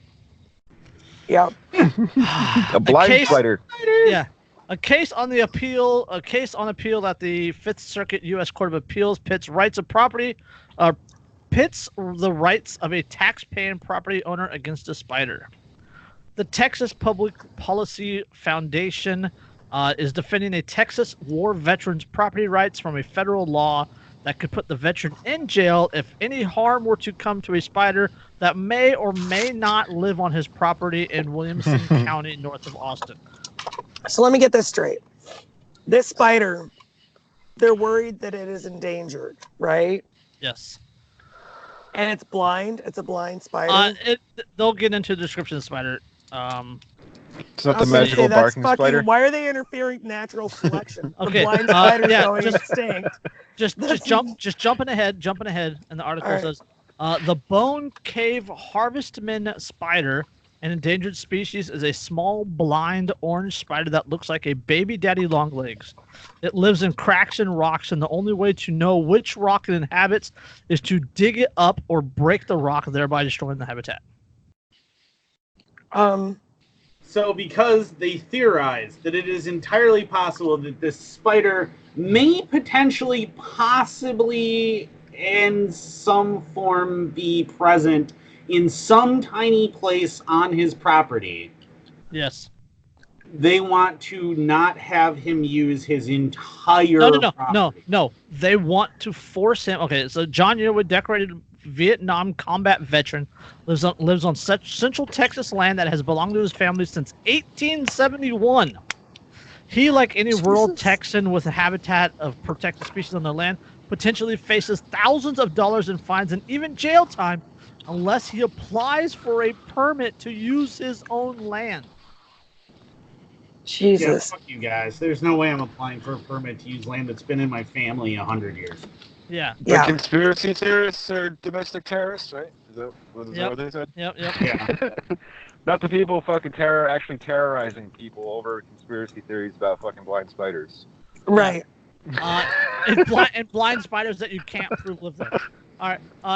Right. When the government can't prove it, it's science. When we can't prove it, it's a conspiracy. Yeah. And even if we can prove But it, those are actually provable. Yeah, that's true. That's true. The sad part. Considering that his family's been there for 100 years, personally, I think his response should have been, "No, actually, we fumigated for those generations ago. Yeah, so there aren't any at all." Yeah. My great grandpappy fucking eradicated them on this property. So crop dust you to the fucking place. Yearwood's case is one of a federal government gone wild, using a far-reaching interpretation of the U.S. Constitution's Commerce Clause as a way to enforce the Endangered Species Act.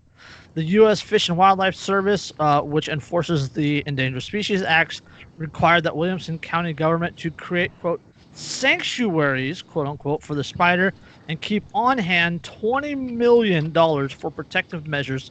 Since the 1990s, the county has created 11 sanctuaries for the spider. To interfere with natural fucking selection.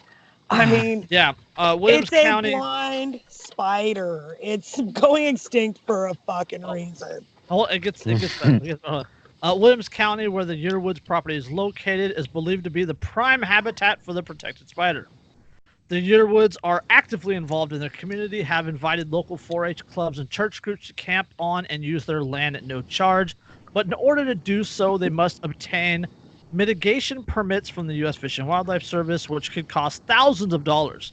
Not doing so could result in $50,000 fine and up to 1 year in prison. Wow. Jesus. An image of the Bundys coming to anyone else's mind, and yeah, imagine that, a standoff over a blind spider. Yeah. Dude, at this point, like, seriously, like, I would simply spread diesel fuel over my property and set it all on fire. Fucking light it. Just burn it all. Yeah. Be like, well, I can tell you for sure the spider ain't here anymore.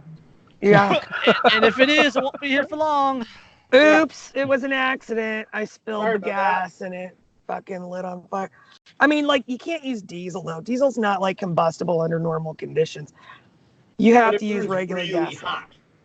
Yeah, it does. But when I was in high school, a kid tried pouring diesel under the school doors that were locked on the weekend and lighting it. And the joke around the school was he should have gone to Mr. Chappelle's chemistry class. He would have known that wasn't going to work. I mean, it takes some serious heat to get it to light, but once it's lit, it friggin' burns hot. Yeah. So, I mean, you guys know, like, I have like two things that are above all else. One is property rights, the other one's firearms rights.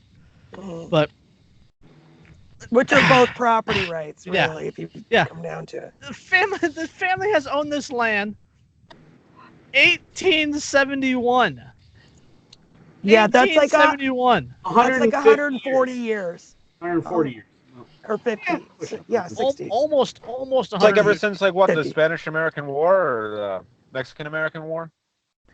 70s, that would have been the Mexican-American War? Yeah. Yeah, right after the Civil War. Right after the Civil War, like five years after the Civil War. No, you're right. Spanish-American War, Mexican-American War preceded the Civil War. I don't know why I get those backwards. Yeah, this was right after the Civil War. 5-6 years after. Yeah, 6 years after the end of the Civil War, his family was living there and have ever since. Yeah, it's fucking insane. Like ever since it became American or U.S. territory, really. Right. Texas became a state in 1845. So close. 55, 65. So like 25 years, 26 years after Texas became a state, the family got this land. Okay, yeah, that's right. So, they've been there since before your fucking permit laws, you assholes. Yeah. Seriously. They've been using that land, and they've been, probably farming on it. They've been doing all these other things. And now suddenly, but that spider. Yeah, Ulysses S. Grant was the president. Yeah. You want to blame Nixon for something? Blame him for the FDA, or not the FDA, the EPA. Sorry, the EPA, yeah. Is that? I mean, that's like environmental tyranny right there. Yes, it is. Yep, just like we can blame him for the fucking war on drugs. You know? You can blame him. You can blame him for the petrodollar too. Yeah. Oh shit. There's a lot we can blame on. And for nobody remembering that Robert Frost was a poet. Yeah. Let's Fucking see. bugs. Yeah, the U.S. the EPA was formed December 2nd, 1970. So 100 years after these people own this land. Yep. Yeah. They'd already owned Don't it matter. for a century. That's like 3 generations had already been living on that land Mhm. without a break. Fucking 3 in a row had the already been living So- there. The EPA has 14,000 employees. Jeez. So take this another step They're probably further. all armed too. This family's been on that land for 150 fucking years. Since 100 years before the fucking EPA bullshit. So, if there are spiders on that land, it is because these people are not using it in a way that threatens those fucking spiders. There's literally The same no reason. reason. The same reason there's still fucking turtles on Climbing Money's ranch. Right. And if they have been using it in a way that threatens those spiders, there are no spiders on that land. I mean, it doesn't take much to realize there was literally no justification for this. Well, it's just it's a way for them to fucking use the law to extort people. Of course. Yeah, because Of course. It's always about you'll power. pay up, or they'll take your land from you, and now they have that much more land that they control. But the craziest part about it is, so they're allowing camping on the land. Yeah. And that's what they need the permit for, is to allow other people to come camp on their land. And yet, you can happily camp on that land once they pay that permit. And if you're willing to pay for a permit, you can go to these spider sanctuaries and camp there, because no one's worried about you affecting the spider significantly enough to be a problem. Yeah. So again, there is no ground to stand on here in the name of the protection of a shitty spider. Everybody knows that a piece of paper will protect an endangered species. Yeah. And does this guy just the way- need a permit to go camping on his own land, just like him and his kids or whatever? Nope. Give it Or a is it It's the Or is it Commerce just Clause. for is it just for the public activity, or what would be commercial if he was charging somebody? The article didn't go into that much, but I would assume that that's the way it is. That's what it seems like it would be to me. So this guy could just invite all these people, and if he's out there camping with them, it's just a big, camp out. He's just camping on his own land. Yeah, with with his friends. Yeah. Yep. You see that rock outcropping? Don't go climbing over there. Yeah. Like, how hard is this? It's retarded. It's absolutely retarded, and I think the guy should 3D print a couple of Glock frames and protect his land. Yeah, exactly. I mean, And this guy's a veteran, which tells you that if you're not in the club anymore, you're no longer subject to its protections. It's only the active people who are aggressing against the innocent on behalf of the war machine. Keep in mind, I mean, it's not like this at Standing Rock, when all of the veterans showed up at Standing Rock to protest the government just taking people's land and just going, oh, well, that other city didn't really want us to risk poisoning their water, so we're going to go ahead and risk poisoning these natives' water, because who cares? Even when that happened, and all these veterans show up, the response to the cops was immediately, oh, well, they're being manipulated, it's not their fault. There's a plot to manipulate them because they have PTSD and it's not their fault. And they went out of their way to try and manipulate the narrative because they knew that people would be on the veteran side. They have to discredit them. Here too. Yeah, you're going to see that here too, where it's like, oh, well, he has PTSD from Vietnam, and so he just doesn't understand. And because if there's an armed standoff, that's going to be the story they're going to go with, is he had PTSD and he didn't really know what he was doing, and that's what they're going to tell all of these cops and everything else, and who show up and then murder him. Yeah, I mean, you start threatening their narrative, and they have 3 options, right? The 3 Ds: dead, detained, or discredited. Those are their options for getting rid of you when you become inconvenient to them. Yep. So that's what they do. So- You know, that's what they do to people. They love to do the discredited one to veterans. Oh yeah, that's because PTSD is their convenient argument. Oh well, you just Yep. even if whatever you're doing has in no conceivable way a psychological connection to PTSD, they will try to connect it to make you seem like you're crazy. And this is why you have people walking around with untreated PTSD, because they know this and they never seek help because they don't want their freedoms fucking trampled on. How is that healthy in society? Like, these things have ripple effects through everything. Mm-hmm. Yep. What person has benefited from all of this? And if they take his land from him, or they throw him in jail, in what way has society benefited? Show me a scientific paper that shows that this particular spider is critical in any possible conceivable way to the habitat. Right, to the ecosystem. Like, they're a critical component.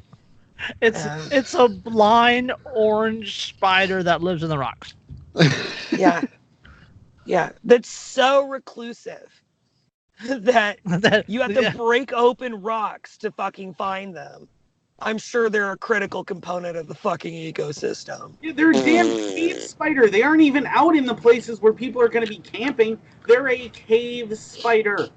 They're living inside holes in rocks. Unless people are going to go camp inside tiny crevices in the rock amid spider webs, I don't think that you have to worry. Yeah. I mean, it's only the government that camps in all of our tiny crevices. So they never leave our tiny crevices. It ain't camping. Oh, shit. It's homesteading. Yeah, really. Squatting. Homesteading in my crack. So, they're squatting in our crevices. So yeah. All right, we got a few more articles and we're like half an hour left. So okay. All right, we have to do this one just because it'll again make us all laugh. Ohio Republicans balked at a nuclear bailout, so the industry elected new Republicans and walked away with $1.1 billion. So this is pay to play. I mean, this is like seriously. one of the most blatant pay to play fucking political manipulation since the Clinton Foundation. Yeah. Yeah. So Yeah. this is from the Intercept. It's from late July. On Tuesday, dark money effort linked primary to Ohio's nuclear industry delivered an audacious payoff as a newly elected state legislator overcame years of opposition to shower a $1.1 billion bailout on 2 state nuclear plants. Several dark money groups spent millions to replace key Republican state legislators in the spring of 2018, followed by a furious lobbying campaign to make sure new lawmakers elected a new House Speaker, one who was amendable to the subsidy. The nuclear industry in Ohio has been on the brink of failure for several years, but previous legislators had objected to a bailout. Reading the writing on the wall, nuclear power is neither a cost-effective solution for power nor an effective response to climate change, despite the hope for its success. Now, this is no different than, like, in history, these cases of, like, all the barons in Britain getting together and killing a fucking king, a sitting king, because he's not pliable enough for them. Yep. So, yeah. It's literally no different than that. Yeah, in April 2018, 2 nuclear plants, both owned by electric utility First Energy, filed for bankruptcy and have been threatened to cease operation if not bailed out. They were under increasing pressure to compete with cheaper alternatives ranging from natural gas to wind and solar. The bankruptcy filing give a glimpse into the company's political spending. More than $30 million spent from 2018-2019 on lobbying and campaigns in Ohio and Pennsylvania, where the company also sought a bailout, but so far unsuccessful. The dark money effort deployed a variety of vehicles that went by the names like Conservative Leadership Alliance and Ohio Clean Energy Jobs Alliance. Murray Energy, a coal company, also gave heavily to current House Speaker Larry Householder and his allied candidates. And a bailout from Ohio also included subsidies to prop up failing coal plants in the state.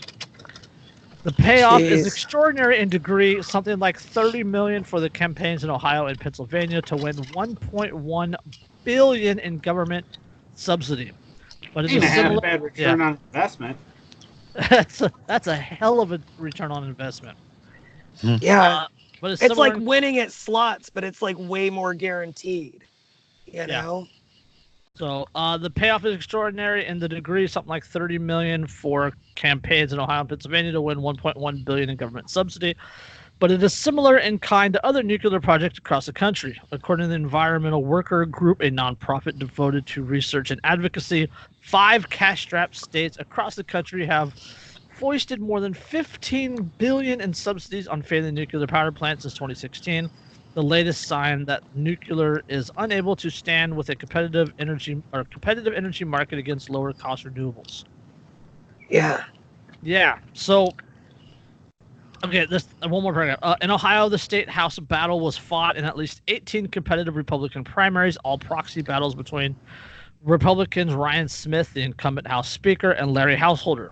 Householder was a co-sponsor of the nuclear bailout bill, which stalled in the legislature until 2018, making him a key ally to the nuclear industry. Several dark money vehicles backed the pro-Householder candidates and won 15 of the 18 races. 4 pro-Householder candidates lost in the general election, but the primary ones put Householder in contention for the speakership. So yeah, they spent $30 million and won in 15 of the 18 races that they put money into. Wow. And they got what they wanted. That big, fat government tit right in their fucking mouths. They spent $30 million and walked out with $1.1 billion. That's 1,000 millions. They spent 30 and they got 1,100 in return, essentially. That is one hell of an ROE, return on investment, or ROI. Yeah. I can't spell. Yeah, it really is. It's obscene. Yeah. Now we lost Andrew. Oh. Andrew! I'm back. I'm back. Okay. We're talking about the hell of an ROE, but... Yeah, it's... ROI. ROI. And can you imagine any other business venture that had that kind of a return? No. Holy crap. I mean, like maybe if you bought like, you know, a third of the Apple stock in 1978, Right. You know what I mean? But I mean, that's... Or you own a casino. Well, the only way, a casino, but the only way other than that you get that kind of a return on investment, like, that's that guaranteed, is if you're a time traveler. Like, that's it. Otherwise, no one gets that kind of a return on investment except political lobbying campaigns. Right. And what the fuck? You have $30 million to lobby, but you don't have enough money to run? And founders of big, huge corporations. Yeah, Andrew, I don't know if you heard that last article, the last paragraph that I read, but the lobbying paid off. They won 15 of the 18 races money into. Good Lord. Yeah. Oh, but you know, money in politics. Those elections weren't rigged either, right? They're talking to these candidates, obviously, and saying, we will support you with all these campaign contributions, but we're going to require that you pass this bailout as soon as you get elected. Yep. Otherwise, you don't get our campaign donation. That's how it works. No, they don't even work that way. I've been involved when I was a libertarian. It was even worse. I was actually a libertarian within the GOP. Nice. Change things from the inside. And it was a lot of involvement too. Like I was actually involved in like strategic, like campaign strategy meetings and all sorts of stuff. But had dinner with the governor once. That was cool. But like you'll hear that what they will do, these lobbyists will do, is they don't say that because that would be illegal. Right. What they do instead is they go, "Hi, I'm so-and-so from the coal producers of America. I'm so-and-so from, this oil company, whatever. We'd like to contribute to your campaign. Because everyone just knows what the implication is. You don't have to say it. And if you say it, you've broken the law. But if you don't, and it's just understood, you get away with it. Well, that's kind of what I mean. Like the, there's communication and everybody understands what has to happen, right? It's always campaign contribution in exchange for. And these politicians, they know. And what it's in exchange for. That kind of corruption was never going to it was never going to not happen, because the problem is that if you have a democracy and you have people contributing or supporting candidates, by doing that, you naturally are going to go, well, no, I want their support, and they were nice enough to support me, ergo, I shouldn't do anything that is going to hurt them. That's just going to be a thing. And it used to be, like, that whole conflict of interest was a concern and all of those things. But now it's like conflict of interest doesn't exist at all. I mean, look at Halliburton. Yeah. Like, it just doesn't exist. You can totally just be like, no, I'm going to go ahead and make sure that this company that I know I'm going to go back to and that I did own before gets these contracts. Right. Or we saw that with like the HSBC, if you guys remember the HSBC anti-money laundering thing and all of that, where the same regulators who refused to do more than the most minimal slap on the wrist to them for helping drug cartels and terrorist organizations openly, and is straight up admitting it, they got a tiny slap on the wrist, and it was because those regulators who were in charge of that knew that eventually they had jobs waiting for them in big banks. Yeah, look at the tie-in between the federal government and Monsanto. Right, that's the FDA and Monsanto. An executive at Monsanto, and he was another one was like a former lawyer for Monsanto before he came to the FDA, and it's this incestuous little totally fucking circle jerk. Yeah, that's the same thing as like J.P. Morgan Chase and fucking the Federal Reserve, or like Goldman Sachs. Sachs. Yep. Because you know that as long as you are nice and you are gentle to these companies and you don't regulate them too hard and maybe give them a couple of favors, they remember who their friends are. And that's the thing. They all remember who their friends are. Wash my hand, I'll wash, or what? One hand washes the other. Yeah. Something like that. Yeah, and that's exactly it. It's all this incestuous relationship between regulators and big business, and anyone who thinks that the solution is simply more government hasn't been paying attention. Well, I think they're droolingly stupid. I think you have to be absolutely like third grade level understanding of the world naive to think that more government is the answer. And unfortunately, that applies to a large portion of the adult U.S. population. Oh, yeah, sadly. I was thinking about one in particular, but she's got really great tits, so. And horse teeth. She also have horse teeth, yeah. There's positions to get around those. But I mean, you put see a that bag over her head. Duct tape over her mouth. The thing is, though, is then you'll get from those people, you'll get but if we just make sure that, we change the law so that they're not allowed, if they work in the industry, they're not allowed to we just have to write more laws. That's Elizabeth Warren, right? She's trying to ban congressmen becoming lobbyists. Right, and I mean, not even that, but what you'll hear from those people is when you point out, but they, these people who worked in the industry, who are executives in these big businesses, are then the ones regulating those big businesses. And you expect that not to be corrupt. The thing is... And, I mean, congressmen, they don't have to become lobbyists. All they have to do is become independent consultants to the lobbying fucking firms. Well, but not even that. I mean, talking about, like, they're the ones who are in the government, like the former head of Monsanto, who's now in the FDA. they'll want to ban that. And, we'll have a law that says you can't do that. Okay, so what you're telling me is you want people with zero knowledge and experience in an industry to regulate that industry. That's what you want. Like, say the gun industry experiences every day. Yeah. With people with no knowledge or understanding. Right. So it doesn't work either fucking way. Either way, it doesn't fucking work. With or without those laws. Exactly. Yep. It's still never going to work. Nope. So, all right. Oh, no, this regulate everything and ban all the things. That's the solution. Ban all the things. I think we have time for one more article, right? Okay, you guys want to get to Trump or the CBD article? The Oregon mom CBD. Let's do the CBD article. Okay. Okay. I hate this article so much.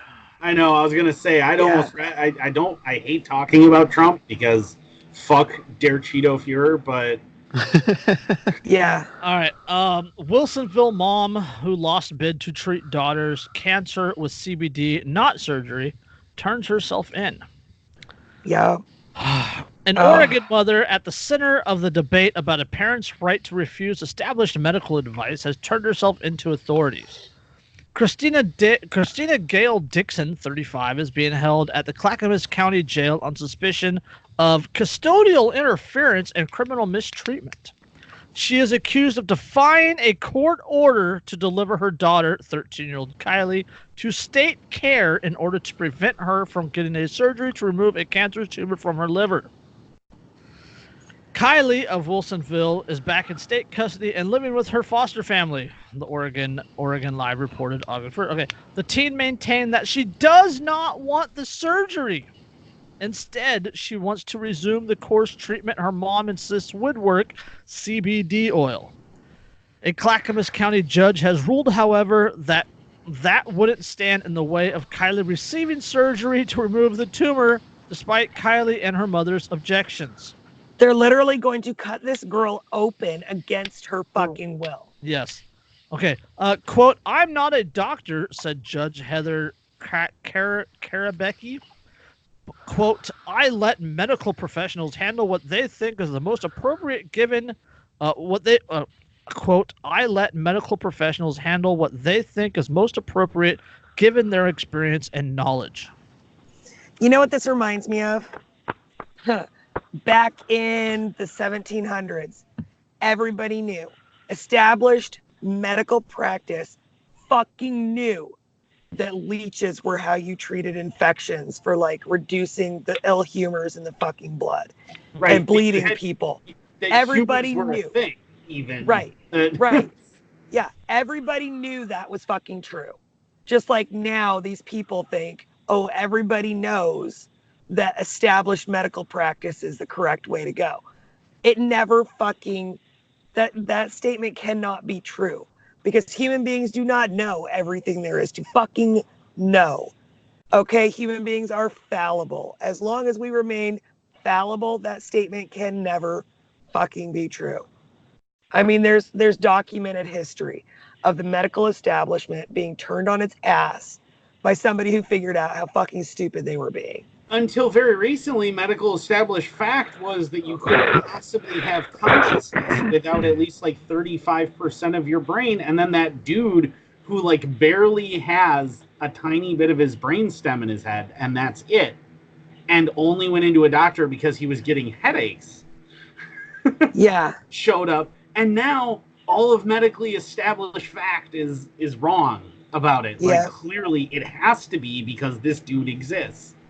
So right. Yeah, you can't just but it's medical fact. We have to bleed him because he's got too much blood and not enough yellow bile. So we have to make sure that we make those humors balanced. Right. It's like a fucking religion. It really is.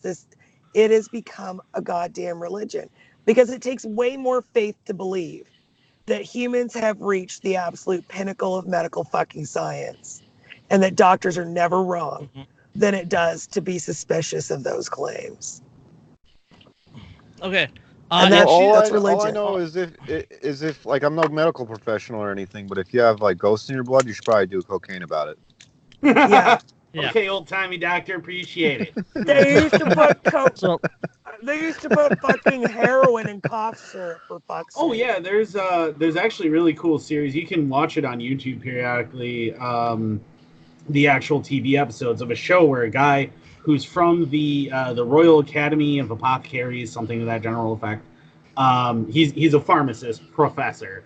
He runs in this like old timey like Victorian England village. He runs like a little pharmacy thing there, and then he goes into like remedies and he tests those remedies versus what it would be for modern established things, and Well, they straight up talk about the fact that they have to modify a bunch of them because some of them contain like actual like elemental mercury and right. and heroin and cocaine and like so those I'm not gonna make.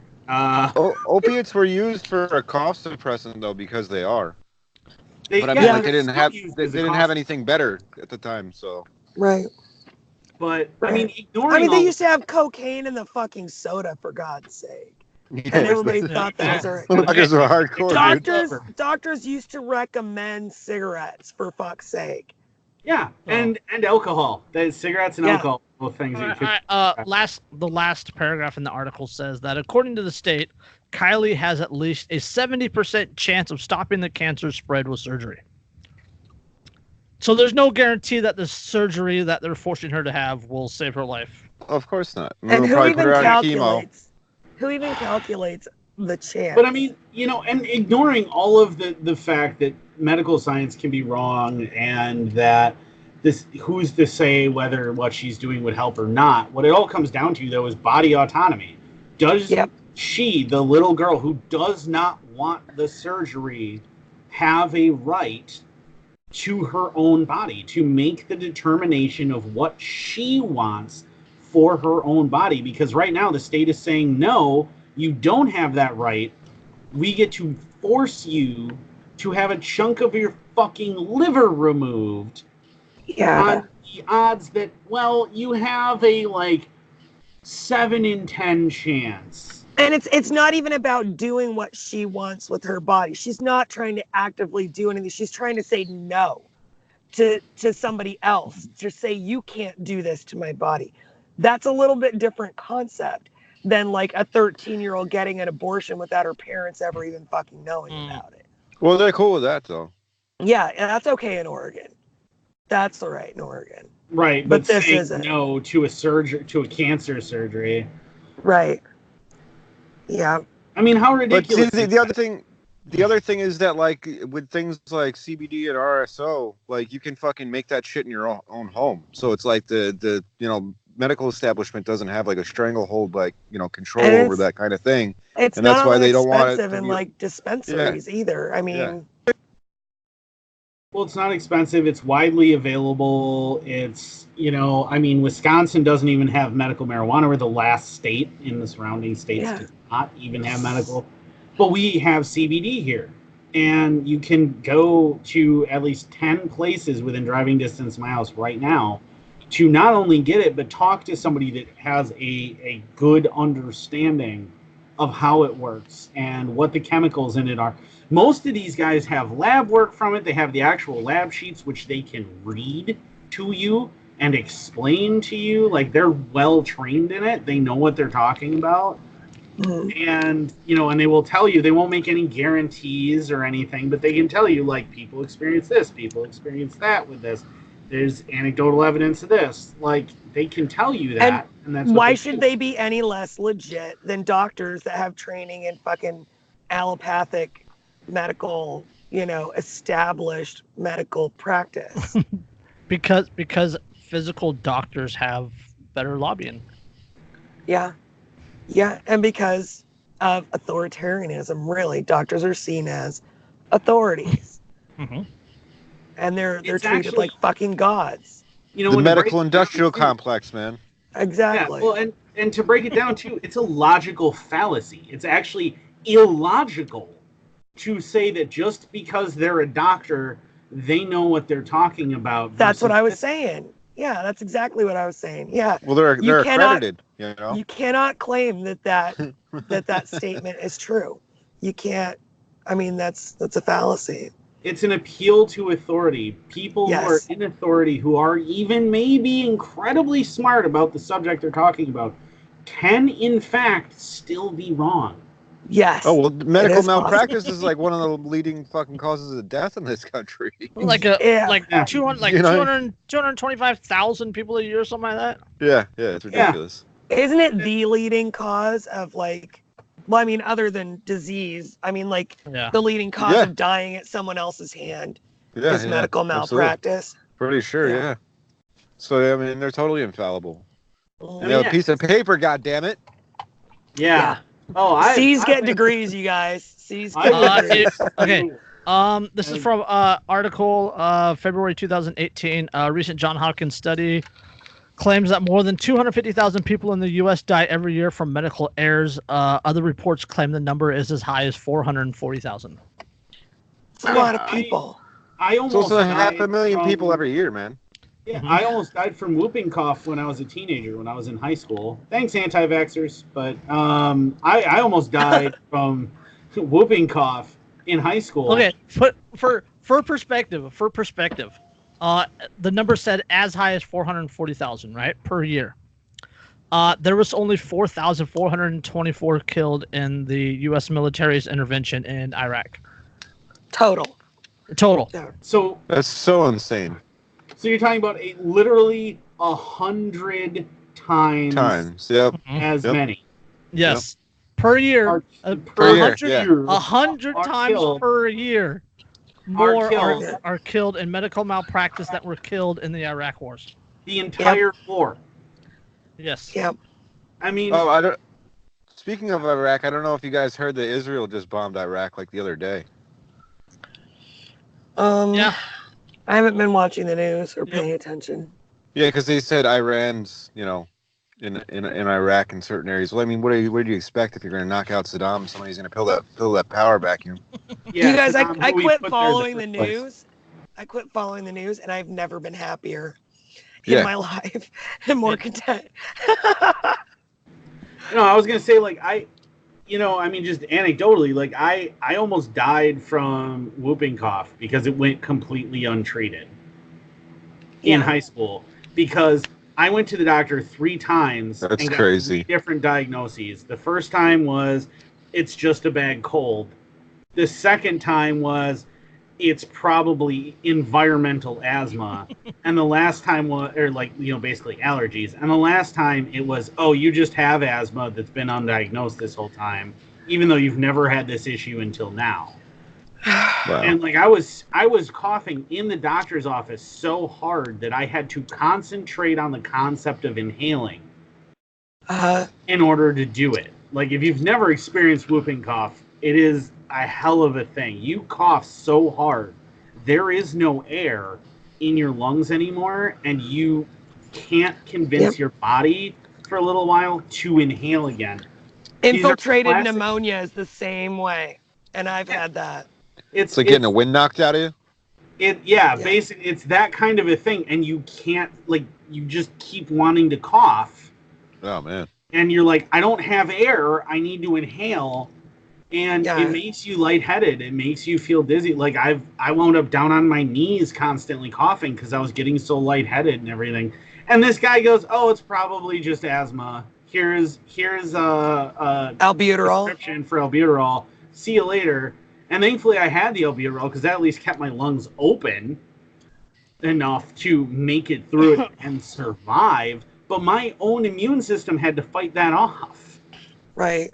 It could have killed me very, very easily. And the doctors totally fucking missed it.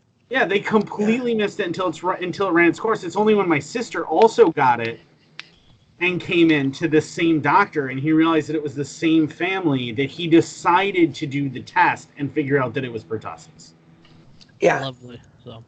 Yeah. So, and in the Navy, I had a spinal headache for 2 weeks because of vacuum pressure inside my skull, because of a puncture in my back that cerebral spinal fluid was leaking out of.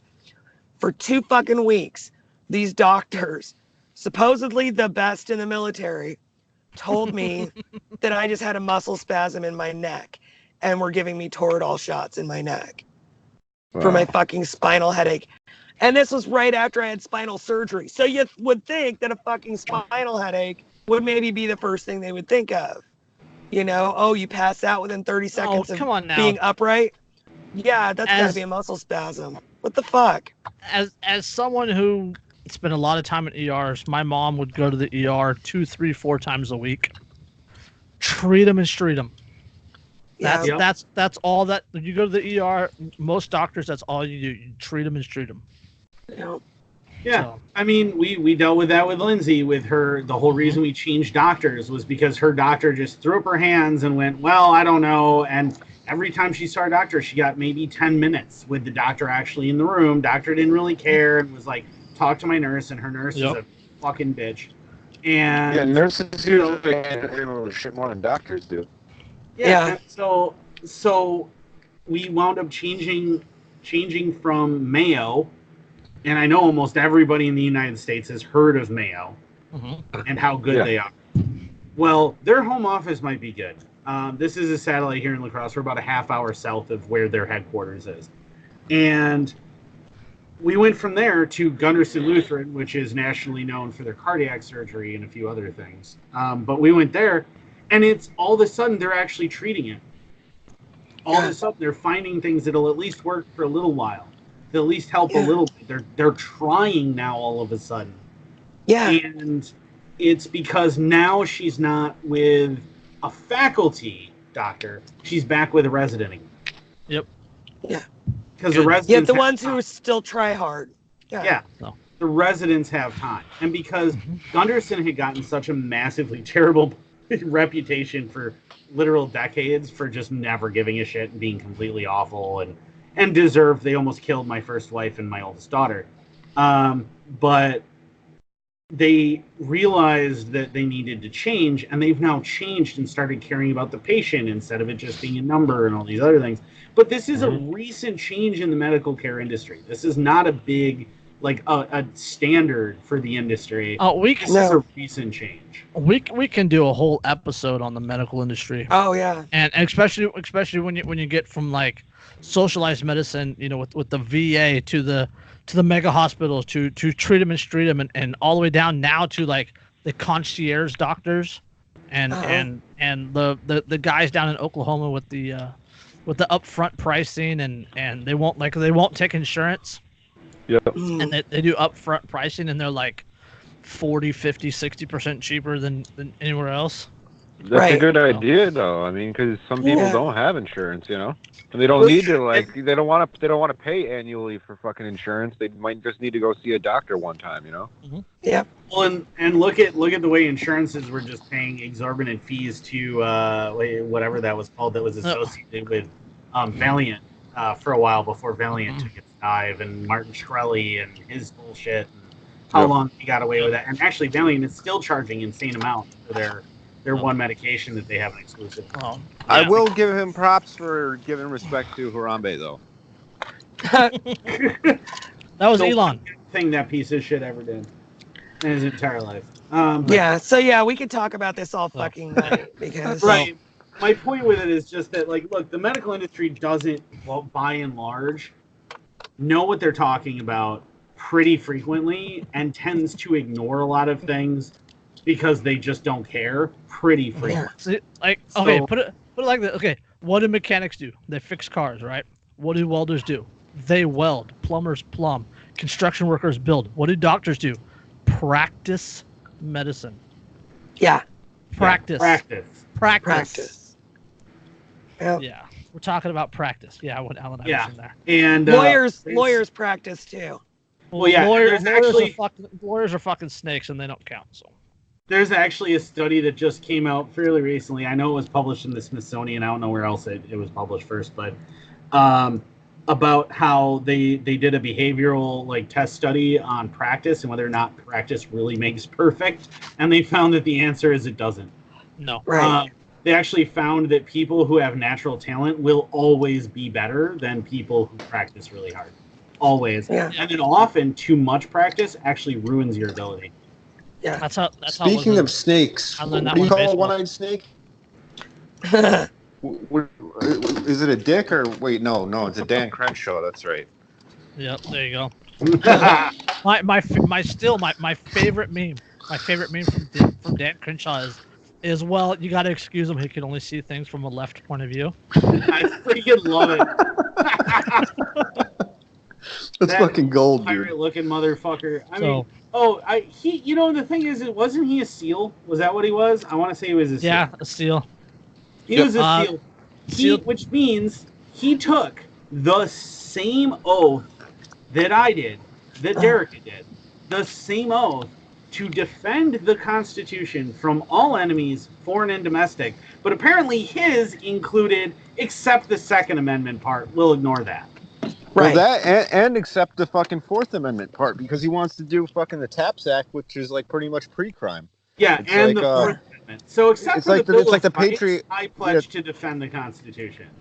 Yeah, it's like the TAPS Act is like fucking the Patriot Act like on steroids pretty much because it's like what they do is it's like they use analytics and algorithms to detect who's like a threat like through their social media. Yeah, fucking said that he wanted to use our Amazon Echoes and Apple Watches with the microphones to be able to monitor people to decide who the government was going to allow to have guns. If that isn't the most Orwellian fucking bullshit I've ever why do you think heard. they have that kind of stuff? Yeah. Mm-hmm. Yeah. It is straight out of 1984. Dude, George Orwell couldn't have dreamed this shit up. Yeah. Like, he'd probably be like, Jesus fucking Christ, like, you know, like I thought I had an idea of what they were gonna do, but like this is like next level shit. Yeah, but oh my god, this is. I mean, because remember, Orwell based 1984 on the Panopticon, the idea of a prison where like self-policing. Yeah, the guards can see you, but you can't see the guards, so you never know if the guard is looking at you or not. So you'll self-police naturally. That was the inspiration for Orwell's 1984. Ruled by paranoia. Yeah. Right. Well, that was kind of how the Soviet Union ran it, because like everybody was like afraid to fucking even say anything because your family members would turn you in, your kids would turn you in, like, you know what I mean? Orwell was a socialist, but Orwell actually hated communism, which I think is funny. That's awful disingenuous. But Orwell hated the idea of totalitarian communism, but he was still a socialist because I think that somebody really needed to hand him some Austrian economics textbooks. Because I think he would have gotten it, and that probably would have changed him. But well, didn't he fight in the Spanish Civil War with like fucking Franco and all that shit, like against Franco? Yeah, because homage to Catalonia was like, I think it was about that, right? Yeah, he was definitely. I mean, he didn't like the idea of fascism the way it was being put together, which is ironic since fascism is ultimately socialism too. And it's I mean, Orwell's a complicated guy, but Orwell could not have, even with his ideas of what you would use to create his blind spots. Everybody has their blind spots. Yeah, and I mean, but even with that, he could not conceive of a world where with technology like we have, cameras were ubiquitous in and all people aspects. Voluntarily brought them into their homes due to capitalism and commercialism. Right, you never would have guessed that. Exploited. Yeah. I mean, think about, like, 'cause if you think about 1984 and you think about the way Big Brother monitors people in 1984, you can hide from it within your own home, right? That's why they have their scheduled times for you to be in front of it. He never envisioned the fact that we would carry the microphones and cameras with us literally everywhere. Voluntarily, in our fucking pockets. And freak out if we lose them. And that you would pay $1,000 for the microphone. Well, yeah, because it's a status symbol, you know what I mean? And not only that, it's like shit like Facebook and whatnot, where they data mine everything about you. It's like people give all that information willingly. While I'm fucking streaming on Skype on my fucking iPhone. Hey, do not point out the irony, all right? Yeah. Sorry. Well, and I point out too to people where they're like, oh, well, you need to stop downloading, like with the aging app or whatever, the Face app. You need to stop using that because these Russian spies are using about. First of all, I don't give a fuck what Russian spies know about me. They'll get your right? picture. I Like, honestly they don't couldn't care. just get it off my fucking profile. God. Yeah, and second of all, if I'm really worried about certain data, I'm not using my phone to obtain it. No. Because I know that my phone isn't secure. I'm well aware of that, and my OPSEC is far better than that. Yep. So, like, dude, if you honestly believe in the slightest way that your iPhone or your Android are secure in any way, shape, or form, you are a moron. Yeah. I mean, you just are. You've got to know that ain't going to work. And there are certain things you can do around it to reduce your exposure. Yeah, like, I have my lines. Like, I won't do smart house bullshit, like the smart home stuff. I'm not fucking doing that. Nobody in the special forces or intel community will have anything to do with smart home stuff at all, and there's a reason. Yeah. Oh yeah, Kevin, totally. Kevin doesn't fucking want it in our house. I don't fucking want it in our house. Well, that's what the Internet of Things is all about. It's so that everything's interconnected and they can fucking use it as like a spy grid. Yeah, well, we talked about it back in January, like right before the Super Bowl, with people with internet connected to TVs, and how hackers were shutting out their TV and holding their TVs for ransom. Oh, yeah. Now imagine having one of those smart locks. The smart locks. Yeah. Yeah, I'm gonna hold your house ransom. Smart thermostat. I'm gonna shut it off in the middle of winter until you fucking cars. The smart cars. The smart refrigerators locking you away from your food, and even a lot of people their medicine. You know, self-driving cars. Yeah, if you keep insulin in the fridge, like I do.